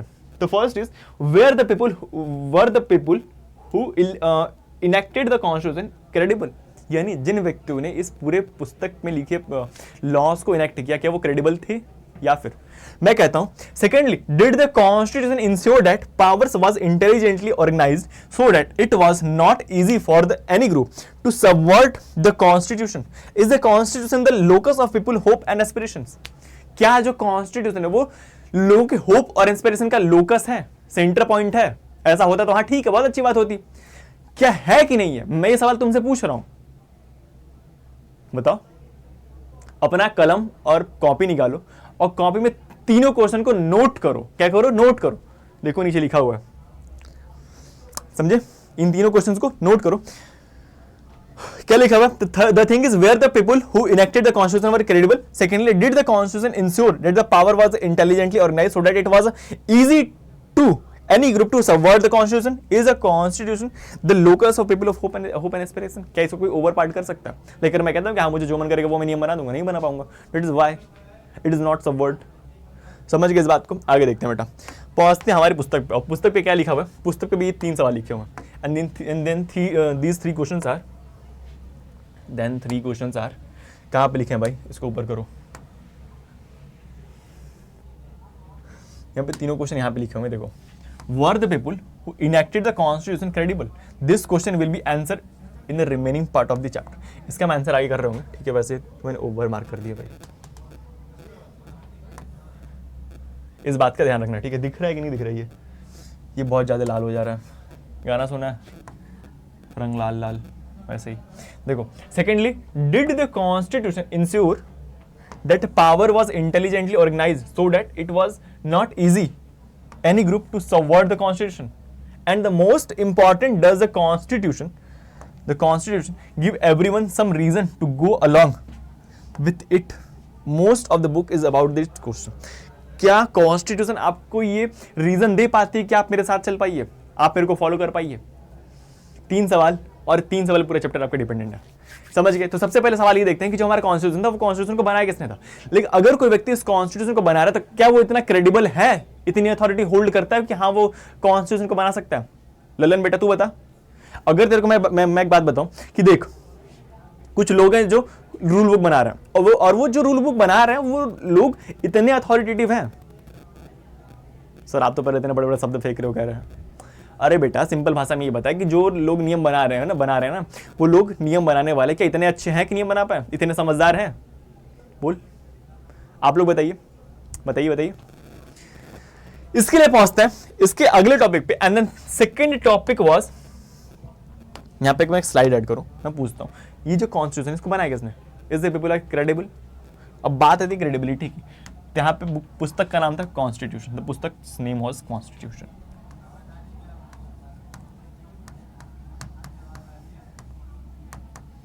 द पुस्तक नेम वाज कॉन्स्टिट्यूशन, यानी संविधान। द पुस्तक नेम वाज कॉन्स्टिट्यूशन। इसको करते हैं छोटा, इसको लगाते हैं अपने हेडिंग पे। यार यहाँ पे दिक्कत हो जाती है, इसको लगाओ सेंटर पे, सेंटर में, ठीक है। इज माई पुस्तक इज क्रेडिबल? रुक जा, आगे देखो। इज माई पुस्तक इज क्रेडिबल? ठीक है। अब बात है कॉन्स्टिट्यूशन की। तब जो कॉन्स्टिट्यूशन इसको बनाया किसने, यानी by whom this constitution is crafted. मैं लिख सकता हूं, क्वेश्चन क्या लिखूंगा the question will be by whom the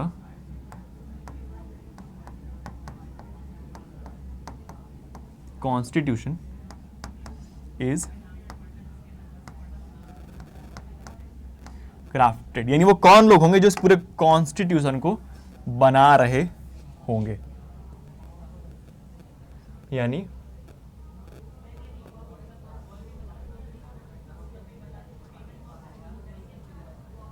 bye whom the constitution is crafted, यानी जो कॉन्स्टिट्यूशन है वो कौन से व्यक्ति इस चीज को क्राफ्ट कर रहे होंगे।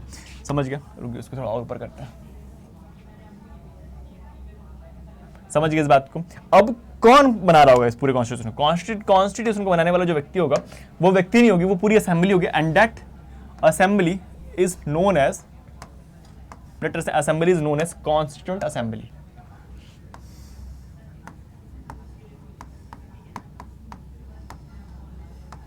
कॉन्स्टिट्यूएंट असेंबली वो कौन होगी? वो होगी constituent assembly. Now what is constituent assembly? Constituent assembly is a group of लोग जहां पे लोग इलेक्ट करके आएंगे फिर नॉमिनेट करके आएंगे, ठीक है? It is a group of लोग, it is a group of assembly. Assembly लिखा मतलब वहां पे जो बहुत सारे लोग होंगे, और जो लोग होंगे, अगर मैं इसमें एक डिवीजन बनाऊं और बोलूं, क्या बोलूं? It is a group of,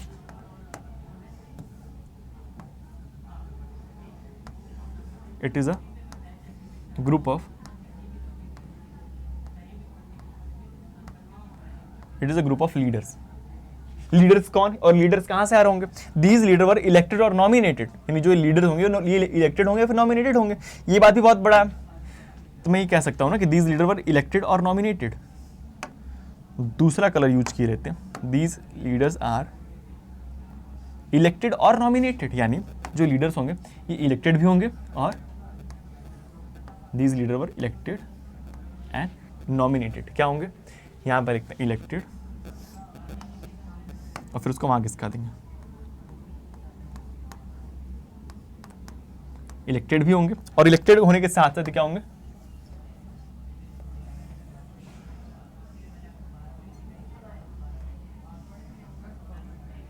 ये इलेक्टेड भी होंगे और उसके साथ नॉमिनेटेड भी होंगे।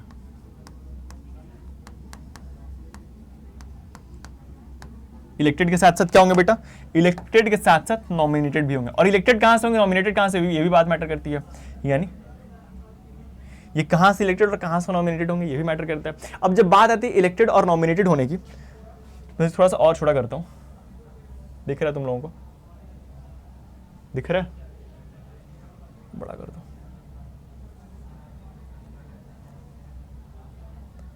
इलेक्टेड और नॉमिनेटेड होने की अगर बात आती है तो मैं यहां से लिख दूंगा ना कि जहां से इलेक्टेड और जहां से नॉमिनेटेड है, ठीक है? इसको पकड़ते हैं यहां पे और यहां से कहते हैं जहां से लोग इलेक्टेड होंगे दैट विल, जहां से लोग इलेक्ट होंगे दैट विल बी द, और जहां से लोग नॉमिनेट होंगे वो क्या होगा? जहां से लोग बेटा इलेक्ट हो रहे होंगे वो क्या होगा? That will the province, province. और जहां से लोग नॉमिनेट होंगे हो रिलेटिव्स,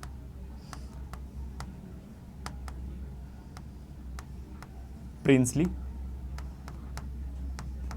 स्टेट। जहां से लोग प्रोविंसेस से लोग इलेक्ट हो रहे होंगे और प्रिंसली स्टेट से लोग नॉमिनेट हो रहे होंगे। Now what is province and what is princely state? What is province and what is princely state? Province क्या होता है? Province is a area directly governed bye the British. क्या होगा?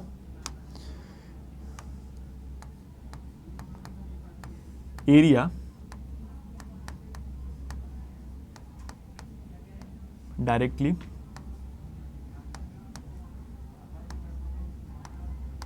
गवर्न्ड बाय ब्रिटिश, यानी वो लोग, वो एरिया जो ब्रिटिश से डायरेक्टली गवर्न हो रहा होगा। तो मैं क्या कह सकता हूं? What is province? Province is area directly governed by the, province is area which is directly, province is an area directly governed by the British. And what is princely state? Princely state has a area which has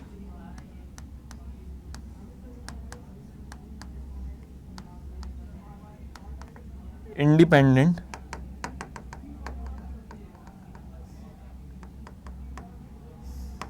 area, which has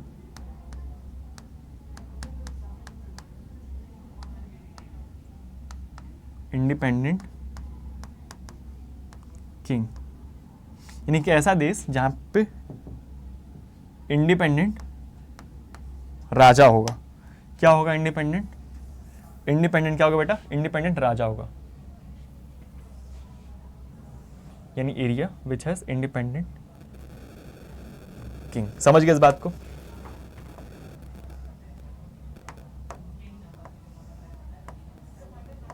It's a princely state, sorry provinces, and these are the princely state। समझ गए इस बात को? और जब बात इसकी आती है ना तो हम आगे चलते हैं और अपने बुक में देखते हैं कि हमारे बुक में क्या दिया हुआ है। समझ गए इस बात को? पता है इनिशियली क्या हुआ था? इनिशियली जब लोग इलेक्ट हुए थे पूरे बहुत सारे लोग थे, लेकिन आगे क्या हुआ, जब इंडिया डिवाइड हुआ तो इंडिया के डिवाइड होने के बाद ना केवल 299 लोग ही बच गए थे। और इन 299 लोग में बेटा देखते हैं कि क्या लिखा हुआ है मेरे एनसीईआरटी टेक्स्ट बुक में। हमारे बुक में ये लिखा हुआ है, पहुंचते हैं ऊपर और पहुंचते हैं how the Indian constitution was made. किससे पहुंचते हैं how the Indian constitution was made. ठीक है, let us find out how Indian constitution was made. Formally the constitution was made by the constitution assembly which had been elected for the undivided India. It held its first sitting, जब इसकी first sitting held हुई थी, मतलब जब बैठक हुई थी, and then first sitting was on 9 December 1949 और 9 दिसंबर 1946 को हुई थी। कब हुई थी? 9 दिसंबर 1946 को हुई थी। और जब भी बेटा 9 दिसंबर 1946 को हुई थी ना, पता नहीं क्या होता रहता है इसमें। देखो मैं लिख सकता हूँ कि नहीं इसमें, कोई बात नहीं। देखो ये 9 दिसंबर 1946 को हुई थी, एंड जब 9 दिसंबर 1946 को बेटा हुई थी तो ये पूरे अनडिवाइडेड इंडिया के लिए हुई थी। यानी ये असेंबली जब हुई थी तो ये असेंबली अनडिवाइडेड इंडिया के लिए हुई थी। लेकिन जब इसकी दूसरी बैठक हुई तो जब दूसरी बैठक होते वक्त इंडिया डिवाइड हो चुका था। देन सेकंड बैठक वाज ऑन, क्या लिखा हुआ, and reassembled as constituent assembly for divided India. नहीं भाई, इसके ऊपर देखो, देखो इसके बाद ये फर्स्ट के लिए हुई, and the constituent assembly for the divided India on 14 अगस्त 1947। फिर जब दूसरी बैठक हुई, इसकी दूसरी बैठक के वक्त क्या हुआ था? इंडिया डिवाइड हो चुका था, इंडिया, बांग्लादेश और पाकिस्तान अलग अलग हो चुके थे। समझ गए इस बात को? जब इंडिया, बांग्लादेश और ये सारी चीजें अलग हो चुकी थी, जब दूसरी बैठक हुई थी तो इंडिया डिवाइड हो चुका था। और जब डिवाइड नहीं हुआ था तो उस समय कॉन्स्टिट्यूएंट असेंबली में प्रेजेंट लोग बहुत सारे थे, क्योंकि प्रोविंसेस अलग अलग थे और पॉपुलेशन भी अधिक थी। लेकिन जब बहुत सारे प्रोविंसेस छूट गए, जैसा पाकिस्तान छूट गया, बांग्लादेश छूट गया, तो क्या हुआ? प्रोविंसेस कम हो गए। और जब प्रोविंसेस कम हुई तो असेंबली में बैठे लोग भी कम हो गए। क्या हो गया? असेंबली में बैठे लोग भी कम हो गए। तो जब दूसरी बैठक हुई तो दूसरी बैठक इस बात से रिलेटेड हुई कि जो इंडिया का कॉन्स्टिट्यूशन बनाया जाएगा वो इंडिया के लिए कैसे बनाया जाएगा। और मुझे पाकिस्तान और बांग्लादेश से मतलब नहीं था, क्योंकि इंडिया डिवाइड हो चुका था एक्चुअली। ठीक है, it remember were chosen by the indirect election by the members of the provincial legislative assembly that had been established under the government of India. और ये सारी चीजें कहाँ हुई थी? ये थी गवर्नमेंट ऑफ इंडिया 1935 में। ठीक है, the constituent assembly was composed रफली along the line suggested by the line suggested by the British cabinet known as a cabinet mission. Cabinet mission के पे ही जो जिसको ब्रिटिश कैबिनेट, ठीक है, जिसने ये बताया था कि आगे कैबिनेट मिशन क्या होगा। इस कैबिनेट मिशन पे पूरे कॉन्स्टिट्यूएंट असेंबली को रफली डिजाइन किया गया था। और इसके क्या कहते हैं, मतलब इसके रूल्स क्या कहते हैं? इसके रूल ये थे कि किसी भी प्रोविंस के किसी भी एरिया में 10 लाख पॉपुलेशन को मैं एक व्यक्ति को या फिर एक सीट को एलोकेट करूंगा। यानी 10 लाख लोग होंगे और 10 लाख लोगों में केवल एक व्यक्ति होगा जो 10 लाख लोगों को रिप्रेजेंट कर रहा होगा। और ये कहाँ लिखा हुआ था? ये लिखा हुआ था कैबिनेट मिशन में। ठीक है, जिसको ब्रिटिश गवर्नमेंट ने इंपोज किया था। इसमें क्या लिखा हुआ था? Each province and each princely state और group of state were allotted seat proportional to their respective population through in the ratio of 1 to 10,000। क्या था? Ratio of 1 to 10,000, sorry 10 lakh, यानी एक व्यक्ति पे 10 लाख लोगों को रिप्रेजेंट कर रहा होगा। As the result of provinces that were under direct British rule, ठीक है, were elected 292 members, while the princely state were allotted a minimum 93 seats. यानी कहाँ गया? जब बात है प्रोविंसेस की, तो प्रोविंसेस को कुल मिलाकर कितने सीट मिले? प्रोविंसेस को बेटा कुल मिलाकर मिले कितने? प्रोविंसेस को बेटा मिले कितने, 292 सीट्स, और उसके साथ साथ इसको मिले 93 सीट्स। ठीक है, इसको मिले 93 सीट्स। क्लियर है यहां तक? आगे देखो, the seat of each province were distributed among the 3 main community, Muslim, Sikh and general, in proportion to the respective population. ठीक है, आगे देखते हैं क्या लिखा हुआ है, कुछ काम का चीज दिया अगर आपको, ऊपर करते हैं। Number of each community in the provincial legislative assembly elected their own representative by the method of the proportional representative with single transferable vote। अब बात यहाँ पे आई थी, मैं आपको एक चीज बताऊं कि जो हम लोगों ने प्रोविंसेस चूज किया था, जहां पे लोगों को इलेक्ट किया था हम लोगों ने, इस इलेक्टेड वाली चीजों में बेटा, इस इलेक्टेड वाली चीजों में हम लोगों ने जो इलेक्शन करवाया था, ये इलेक्शन था किसके through, single transferable voting system. ठीक है, और यहां पे जो नॉमिनेशन वाली चीजें थी, ये नॉमिनेशन हुआ था किस पे, ये नॉमिनेशन हुआ था जैसे कोई ग्रुप ऑफ लोग है, वहां पे लोगों को नॉमिनेट किया गया था इस बेसिस पे कि हाँ आपस में लोग बात कर लेते हैं और देखते हैं इसमें से कौन बेटर है, उसके बेसिस पे हम लोग इसको सीट या फिर चीजें प्रोवाइड करा देंगे। तो इस पे क्या था, ये था सजेशन पे, यहाँ पे जैसे लिखा हुआ है, यहाँ पे लिखा हुआ है own represented by the method of proportional representative with a single transferable vote। ठीक है, the method of selection in the case representative, so princely state were determined by the consultation, यानी consultation पे सारी चीजों को डिटरमाइन किया गया था कि आखिर लोग किसको कंसल्ट करें, फिर किसको सजेस्ट कर रहे हैं। समझ गया? आगे देखते हैं, composition of a constitution assembly. अगर मैं बात करता हूँ, ठीक है, मैंने ये बता दिया कि हाँ मेरी जो कॉन्स्टिट्यूशन असेंबली होगी, उस असेंबली में लोग कैसे आ रहे होंगे। अब मैं बताता हूँ कि जो कॉन्स्टिट्यूशन असेंबली का कॉम्पोजिशन कैसा होगा, लेकिन कहाँ से कैसे लोग आ रहे होंगे। इसमें बात ये मैटर करती है ना कि मैं जो रूल बुक बना रहा हूँ, उस रूल बुक को बनाने वाले लोग जो होंगे वो इतनी अथॉरिटी होल्ड करते होंगे कि लोग उनकी बातों को सुने, तभी तो वो रूल बुक इफेक्टिव होगा बेटा, नहीं तो नहीं होगा। सिंपल सी बात है, समझ गए इस बात को? आगे देखते हैं, इसमें क्या लिखा हुआ है। As a consequence of the partition under the plan 3 June 1947, those members who were elected from the territories which fell under the Pakistan ceased to be members of a constituent assembly. The number of the members in the assembly was reduced to 290। यानी मैंने बोला था ना, जब लोग partition हो गया था, पार्टीशन के बाद ये नंबर कितना बच गया था, in that assembly the number was 290। The constitution was adopted on the 26 November 1949। Adopt किया था मैंने पहले बताया था, और अडॉप्शन के बाद members were actually presented on 24 जनवरी 1950। केवल 284 प्रेजेंट थे। ठीक है, 284 प्रेजेंट थे and appeared their signature on the constitution as a final passed, as a final pass. समझ गए इस बात को? और constitution came into force, the constitution came into force on 26 January 1950. The constitution was thus framed against the backdrop of the Herodotus violence that the partition unleashed on this subcontinent, but it was a tribute to the it is a tribute to the frontitude of the framers that they were not only able to draft a constitution under the immense pressure but also learned the right lesson from the unimaginable violence that accompanied the partition। अब बात ये हुई कि इतनी सारी चीजों के साथ जब मैं किसी भी कॉन्स्टिट्यूशन को बना रहा हूं, तो कॉन्स्टिट्यूशन बनाते वक्त मेरे देश से खुद पार्टीशन हो रहा है। यानी जिस देश को बांधने के लिए मैं संविधान को बना रहा हूं, वो सब खुद देश डिवाइड हो रहा है, वो खुद देश बट रहा है। और जब वो देश खुद बट रहा है, तो उस देश को बांटने के साथ साथ मेरे बहुत प्रेशर होगा ना कि भाई मैं जिस संविधान को बना रहा हूं वो संविधान बेटर बन जाए। लाइक अगर मैं एक लीडर हूं और लीडर होने के साथ साथ मैं एक कॉन्स्टिट्यूशन को बनाने वाला हूं, समझ गया? तो ये बात मैटर करती है ना कि मेरे जिस देश के लिए मैं संविधान बना रहा हूं वो देश ही आज टूट रहा है, तो मेरे पे कितना प्रेशर होगा। और इन सारे प्रेशर के साथ भी मैं कॉन्स्टिट्यूशन को बना रहा हूं, ड्राफ्ट कर रहा हूं। समझ गया? अच्छी बात है।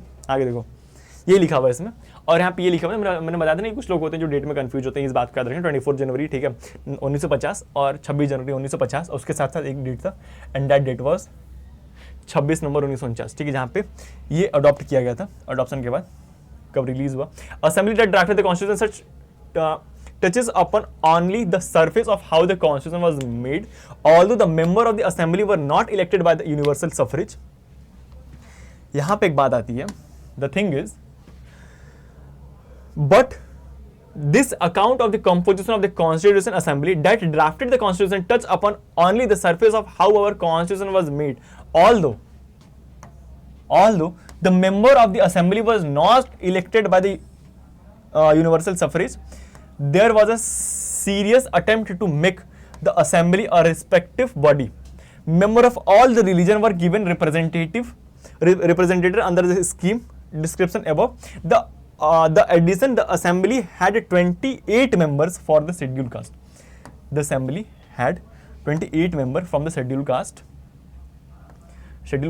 The term of political parties, the Congress dominated the Assembly. कहाँ जा रहे हैं अपने मन से?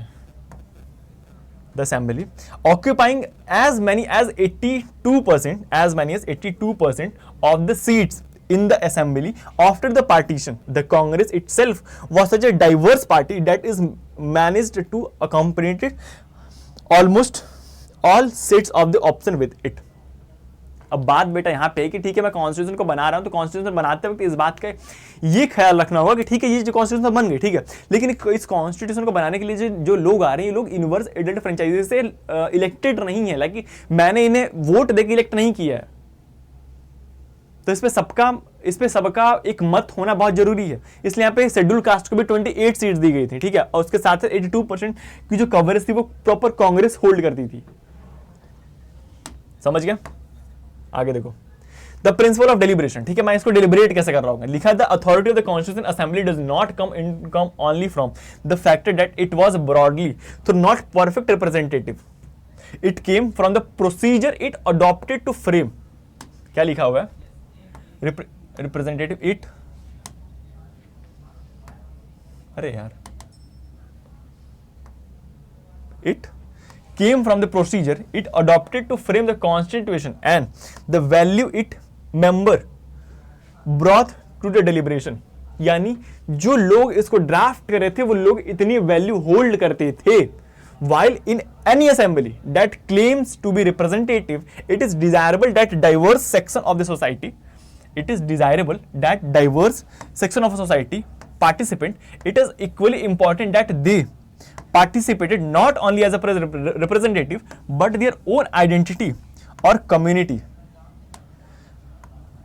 यानी जब इतने सारे लोग इसको फ्रेम करने के लिए अडॉप्ट कर रहे हैं तो सिंपल सी बात है ना कि मैं अपने काम के लिए चीजों कर लूंगा, लेकिन अगर मैं कोई भी नियम बनाऊंगा तो वो नियम मेरे खुद के लिए होगी, या फिर अगर मैं किसी सेम कास्ट से बिलोंग करते तो वो नियम जो होगा वो इस कास्ट के लिए स्पेसिफिक होगा, या फिर वो इस रिलीजन के लिए स्पेसिफिक होगा। लेकिन ऐसा नहीं हुआ। अब ऑब्जेक्टिव रिजोल्यूशन पढ़ेंगे तो ऑब्जेक्टिव रिजोल्यूशन, आप प्रियम्बल पढ़ेंगे तो प्रियम्बल में साफ लिखा हुआ इट इज अ प्रीलिम, या फिर अगर ऐसा हो तो it is objective of the constitution कि हाँ कॉन्स्टिट्यूशन को किस प्रकार से फ्रेम किया गया है, या फिर प्रीफेस से जो आपको पूरी ब्रीफिंग दे देता है कॉन्स्टिट्यूशन की। समझ गए इस बात को? तो इसमें साफ लिखा गया ना कि we the people of India having slowly resolve and जो सारी चीजें, तो हम भारत के लोग हैं ना, और इसमें आपको सोशली इकोनॉमिकली सारी तरह की जस्टिस मिल रही होगी, आपको इक्वलिटी मिल रही होगी, लिबर्टी मिल रही होगी, फ्रेटर्निटी मिल रही होगी, है ना। तो मैं कोई भी कम्युनिटी, कोई भी बंदा इस बात पे रूल नहीं बना रहा होगा कि जो नियम बनाए जा रहे हैं वो नियम इक्वली होल्ड करते हैं सबको। समझ गए? या फिर कोई भी नियम बना रहे वो नियम खुद की आइडेंटिटी या फिर खुद के रिलीजन, रेस, कास्ट या फिर सेक्स के लिए नहीं बना रहा है। क्लियर है? समझ गए इस बात को? क्या हो रहा है भाई इसने लिखा है अभी, देखो, वाह मुझे पता ही नहीं था यार।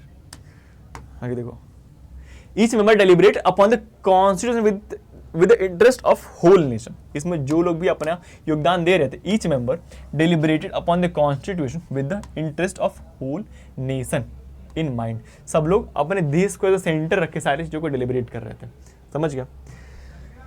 There was legitimate difference of the principle, it is a difference where the many should Indian adopt a centralize और द डिसेंट्रलाइज सिस्टम। यहाँ पे दिक्कत इस बात कह रही थी कि इंडिया सेंट्रलाइज सिस्टम को लेगा फिर डिसेंट्रलाइज सिस्टम को लेगा, या फिर स्टेट गवर्नमेंट का सेंट्रल गवर्नमेंट के साथ रिलेशन कैसा होगा, ये बात मैटर करती थी। यहाँ पे क्या था?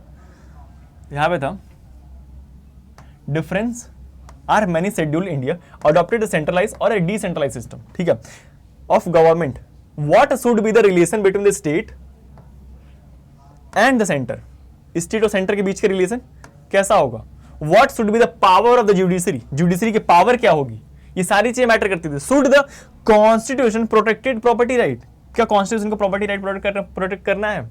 Almost every issue that lies at the foundation of the modern state was discussed with a great sophistication.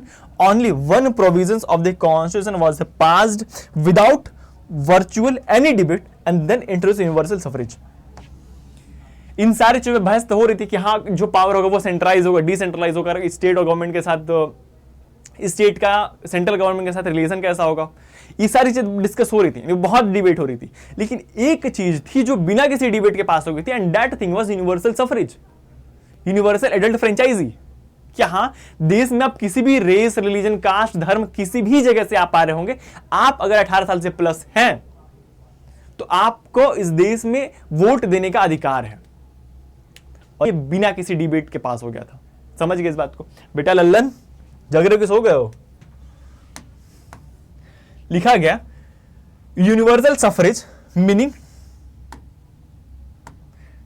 That all the citizens reaching a certain age would be entitled to be vote irrespective of the religion, caste, education, gender or income. So while the members felt no need at all to discuss the issue of who should have the right to vote, every other matter was seriously discussed and debated. Nothing can be the better treatment to the democratic commitment of the assembly. समझ गए इस बात को? भाई बता, मैं जो तेरे को यहाँ पे नोट करा रहा हूँ, ठीक है, इसको प्रॉपर अपने नोटबुक में नोट करते चलना, इससे नोट बनाते चलना, बहुत इंपॉर्टेंट है. और एग्जाम में फुल मार्क्स से स्कोर करोगे, समझ लेना. इतना डिटेल एनसीईआरटी कोई नहीं पढ़ाता है, समझे, उतने क्रिस्प में. तो इस बात का ध्यान रखना और इसको अच्छे से नोट करते हुए चलना. आगे देखते हैं. देखो इसका अलग झंझट है यार, पता है. लल्लन जी सो गए हैं, इसको एक थप्पड़ मार के उठाऊंगा. अभी बताओ, इसको एक थप्पड़ मार के उठाऊं? तुम लोग क्या करो? तुम लोग नहीं सो रहे हो? तुम लोग यार चीखते हो भाई. और कहते रहते हैं ना कि पॉलिटी टफ लगती है, हिस्ट्री टफ लगती है. अभी बेटा उठ जा यार, पागल वागल है क्या? उठ. कह रहा है sorry sir, sorry sorry sir. सुन, भाग के जा, ठीक है, गोली की रफ्तार जा और पानी लेके आ, जल्दी से भाग जा, भाग जल्दी जल्दी जल्दी जा. कहाँ से गए तुम लोग पढ़ाते पढ़ाते यार? The Constitution draw its authority from the fact that a member of the Constituent Assembly engaged in the what one might call public reason. क्या लिखा हुआ है? The thing is, the Constitution draw authority from the fact that members of the Constituent Assembly engaged in what one might call public reason. सारे लोग इस बात में engaged थे कि मैं जो भी चीज कर रहा हूँ वो पब्लिक रीजन से होनी चाहिए. Now what is public reason? मैंने आपको इनिशियली एक्सप्लेन किया था. What is public reason? यानी मैं कोई भी लॉ क्रिएट कर रहा हूँ, that law should be on the public interest. क्या लिखा हुआ है? The members of the assembly place a great emphasis on the discussion and reasoned argument. They did not simply advance their own interest but give principle reason to the members for their position. The very act to given reasons. आपको यहाँ पे lecture हूँ. चलो आप PPT पे पहले, ठीक है, यहाँ पे ऐड करते हैं एक slide. Now what is public reason?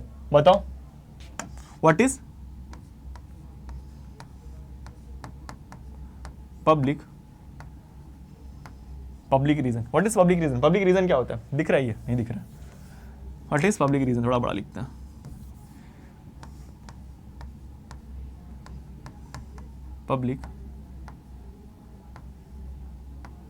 Public reason क्या होता है बेटा? मैं अगर कोई भी काम कर रहा हूं, वो काम खुद के इंटरेस्ट के लिए नहीं करूंगा. What ever I am doing, मैं खुद के इंटरेस्ट के लिए काम नहीं करूंगा. क्या करूंगा? मैं खुद के इंटरेस्ट के लिए काम नहीं करूंगा. I will not do anything for my self interest. मैं क्या करूंगा? I will not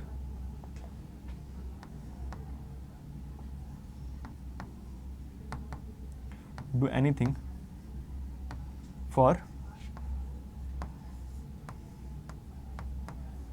myself. मैं खुद के लिए कोई काम नहीं करूंगा. Whatever I will do,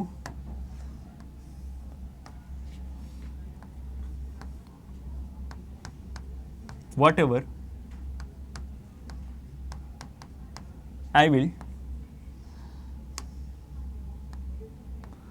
I will do I will provide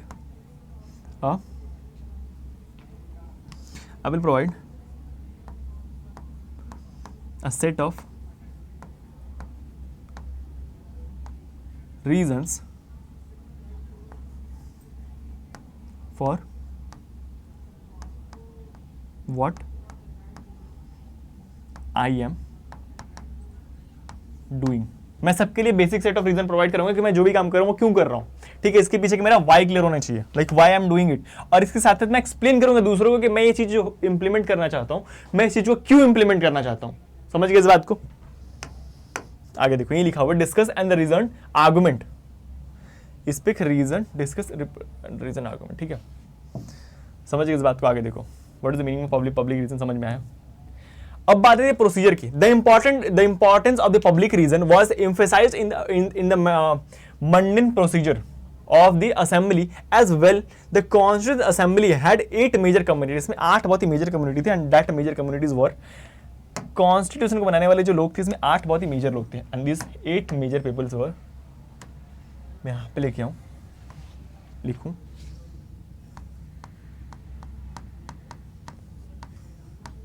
eight major, ठीक है। इन 8 मेजर लोगों में कौन थे, कौन सा कलर है, इन 8 मेजर लोगों में थे, ये लो चलो, अगर हम बात करते हैं इन 8 मेजर लोगों में, तो इन 8 मेजर लोगों में बेटा जो फर्स्ट 4 थे, the first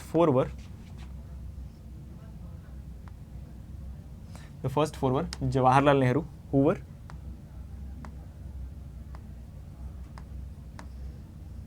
Jawahar Lal Nehru. The second वर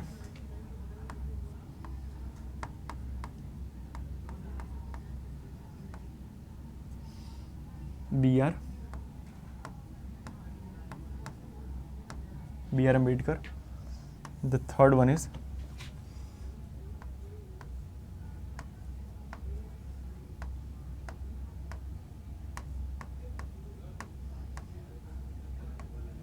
राजेंद्र प्रसाद।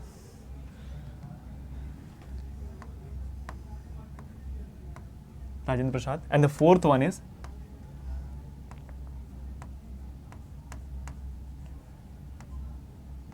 वल्लभ सरदार पटेल, लिख देता हूं, ठीक है,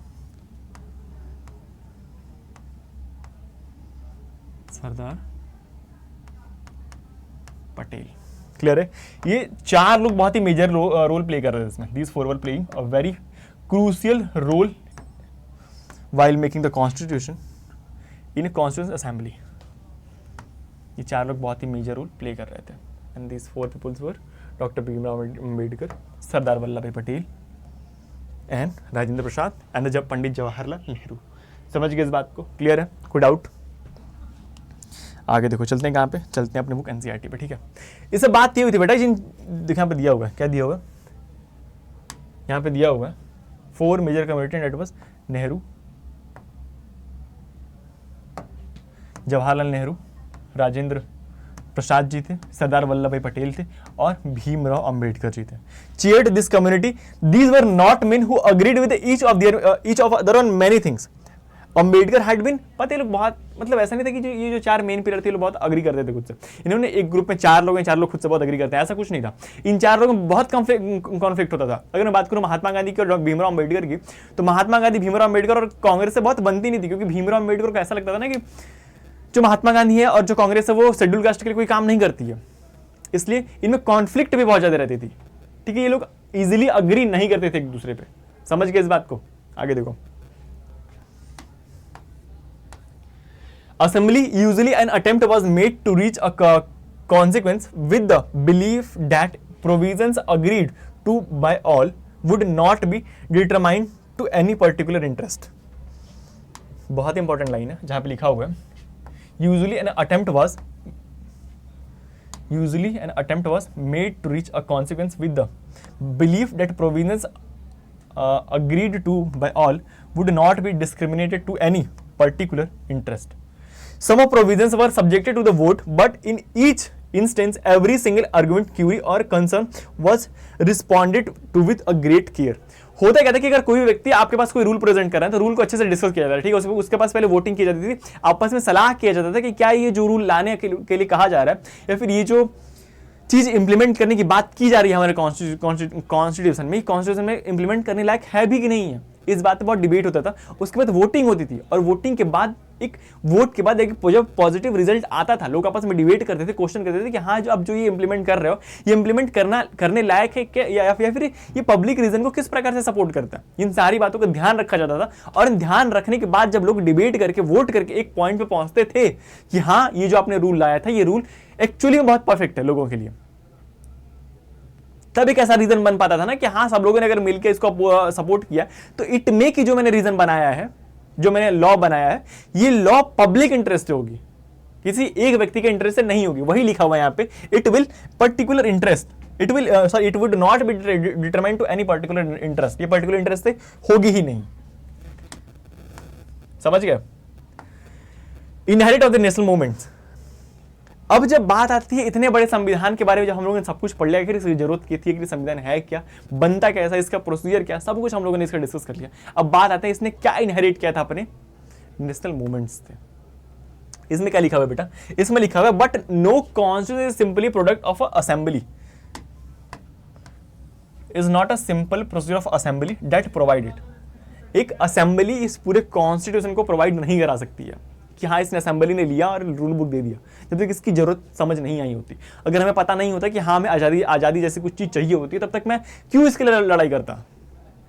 मेरे लिए कोई रीज़न ही नहीं था ना। जब मेरे पास कोई रीज़न नहीं था तो फिर क्या फ़र्क पड़ता है भाई, मैं कुछ भी लेके आ जाऊँ।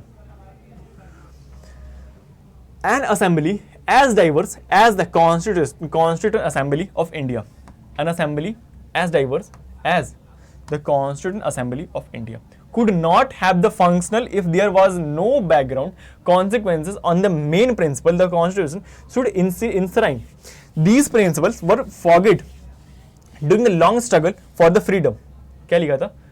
These principles were forgot during the long struggle for the freedom. In many a way, the Constituent Assembly were giving a concrete shape and form to the principle it had inherited from the national movements. क्या लिखा हुआ? Concurrent shape and form to the principle from the national movements for decades preceding the promulgation of the Constitution. यानी जो national movement जिस प्रकार से हुए थे और जिस लिए हुए थे, इन सारी चीजों को मैं प्रोमोगेट करता हूँ और इन सारी बेसिस पे मैं एक लॉ बुक को बनाता हूँ, एक कॉन्स्टिट्यूशन को बनाता हूँ। क्योंकि एक कॉन्स्टिट्यूशन इस बात का ही केवल सबूत नहीं है कि हाँ ये बहुत सारे लोग एक असेंबली में बैठे उन्होंने एक रूल बुक बना दिया।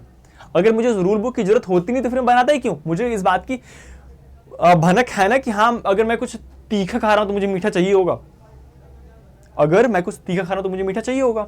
और अगर मैंने अगर मैंने कभी गुलामी झेली ही नहीं तो मुझे आजादी का मतलब क्या पता होगा? कुछ नहीं पता होगा। मुझे पता है कि हाँ जिस चीज के लिए मैं मूवमेंट कर रहा हूं वो मूवमेंट है किस चीज के लिए, उसका रीजन क्या है, मेरे कॉन्स्टिट्यूशन बनाने का ऑब्जेक्टिव क्या है। और ये ऑब्जेक्टिव आता है ऑब्जेक्टिव रिजोल्यूशन जिसको नेहरू जी ने पेश किया था। और ये आगे चल के बनता है हमारे देश का प्रियम्बल। क्लियर है यहाँ तक? मैं दिखाता हूँ वो भी प्रियम्बल कैसा होता है। ठीक है, इसको आगे थोड़ा सा पढ़ लेता हूँ। Perhaps the best summary of the principle that the nationalist movement brought to the Constituent Assembly is the objective resolution. That was objective resolution. The resolutions that define the aim of the assembly. इस resolution ने define किया क्या? Aim of assembly. Assembly की aim क्या है? Moved by the Nehru in the 1946. Pandit Jawaharlal Nehru ने इसको 1946 में मूव किया था। ठीक है, this resolution encapsulated the aspiration and the values behind the constitution, what the previous sections term as a substantive provisions of the constitution is। देखो आगे लिखा हुआ है यहाँ पे, बैक करता हूँ, ऊपर दिखाता हूँ कि आखिर इसका मोटिव क्या था। Objective resolution was based on objective resolution based on the resolution our constitution give expression to those fundamental commitments, that was equality, liberty, democracy, sovereignty and the composition identity। ये सारी चीजें थी जो एक ऑब्जेक्टिव रिजोल्यूशन में था कि मैं जो कॉन्स्टिट्यूशन बना रहा हूं उस कॉन्स्टिट्यूशन का ऑब्जेक्टिव क्या है, मैं किस ऑब्जेक्टिव पे काम कर, जैसे कि इसमें ऊपर लिखा हुआ है, इसमें ऊपर क्या लिखा हुआ है, the resolution defined the aim of the assembly. इस रेजोल्यूशन ने असेंबली को एक एम दिया कि आप जिस चीज के लिए काम कर रहे हो, ये काम ये है और इसका ये चीजें मतलब ऑब्जेक्टिव है, आप इस चीज को एम लेके चलना है, ठीक है। अभी मैं आपको दिखाता हूँ प्रियम्बल कैसा होता है, ठीक है, रुक जाओ, वेट करो, लेट मी शो यू कि प्रियम्बल कैसा है इंडिया का।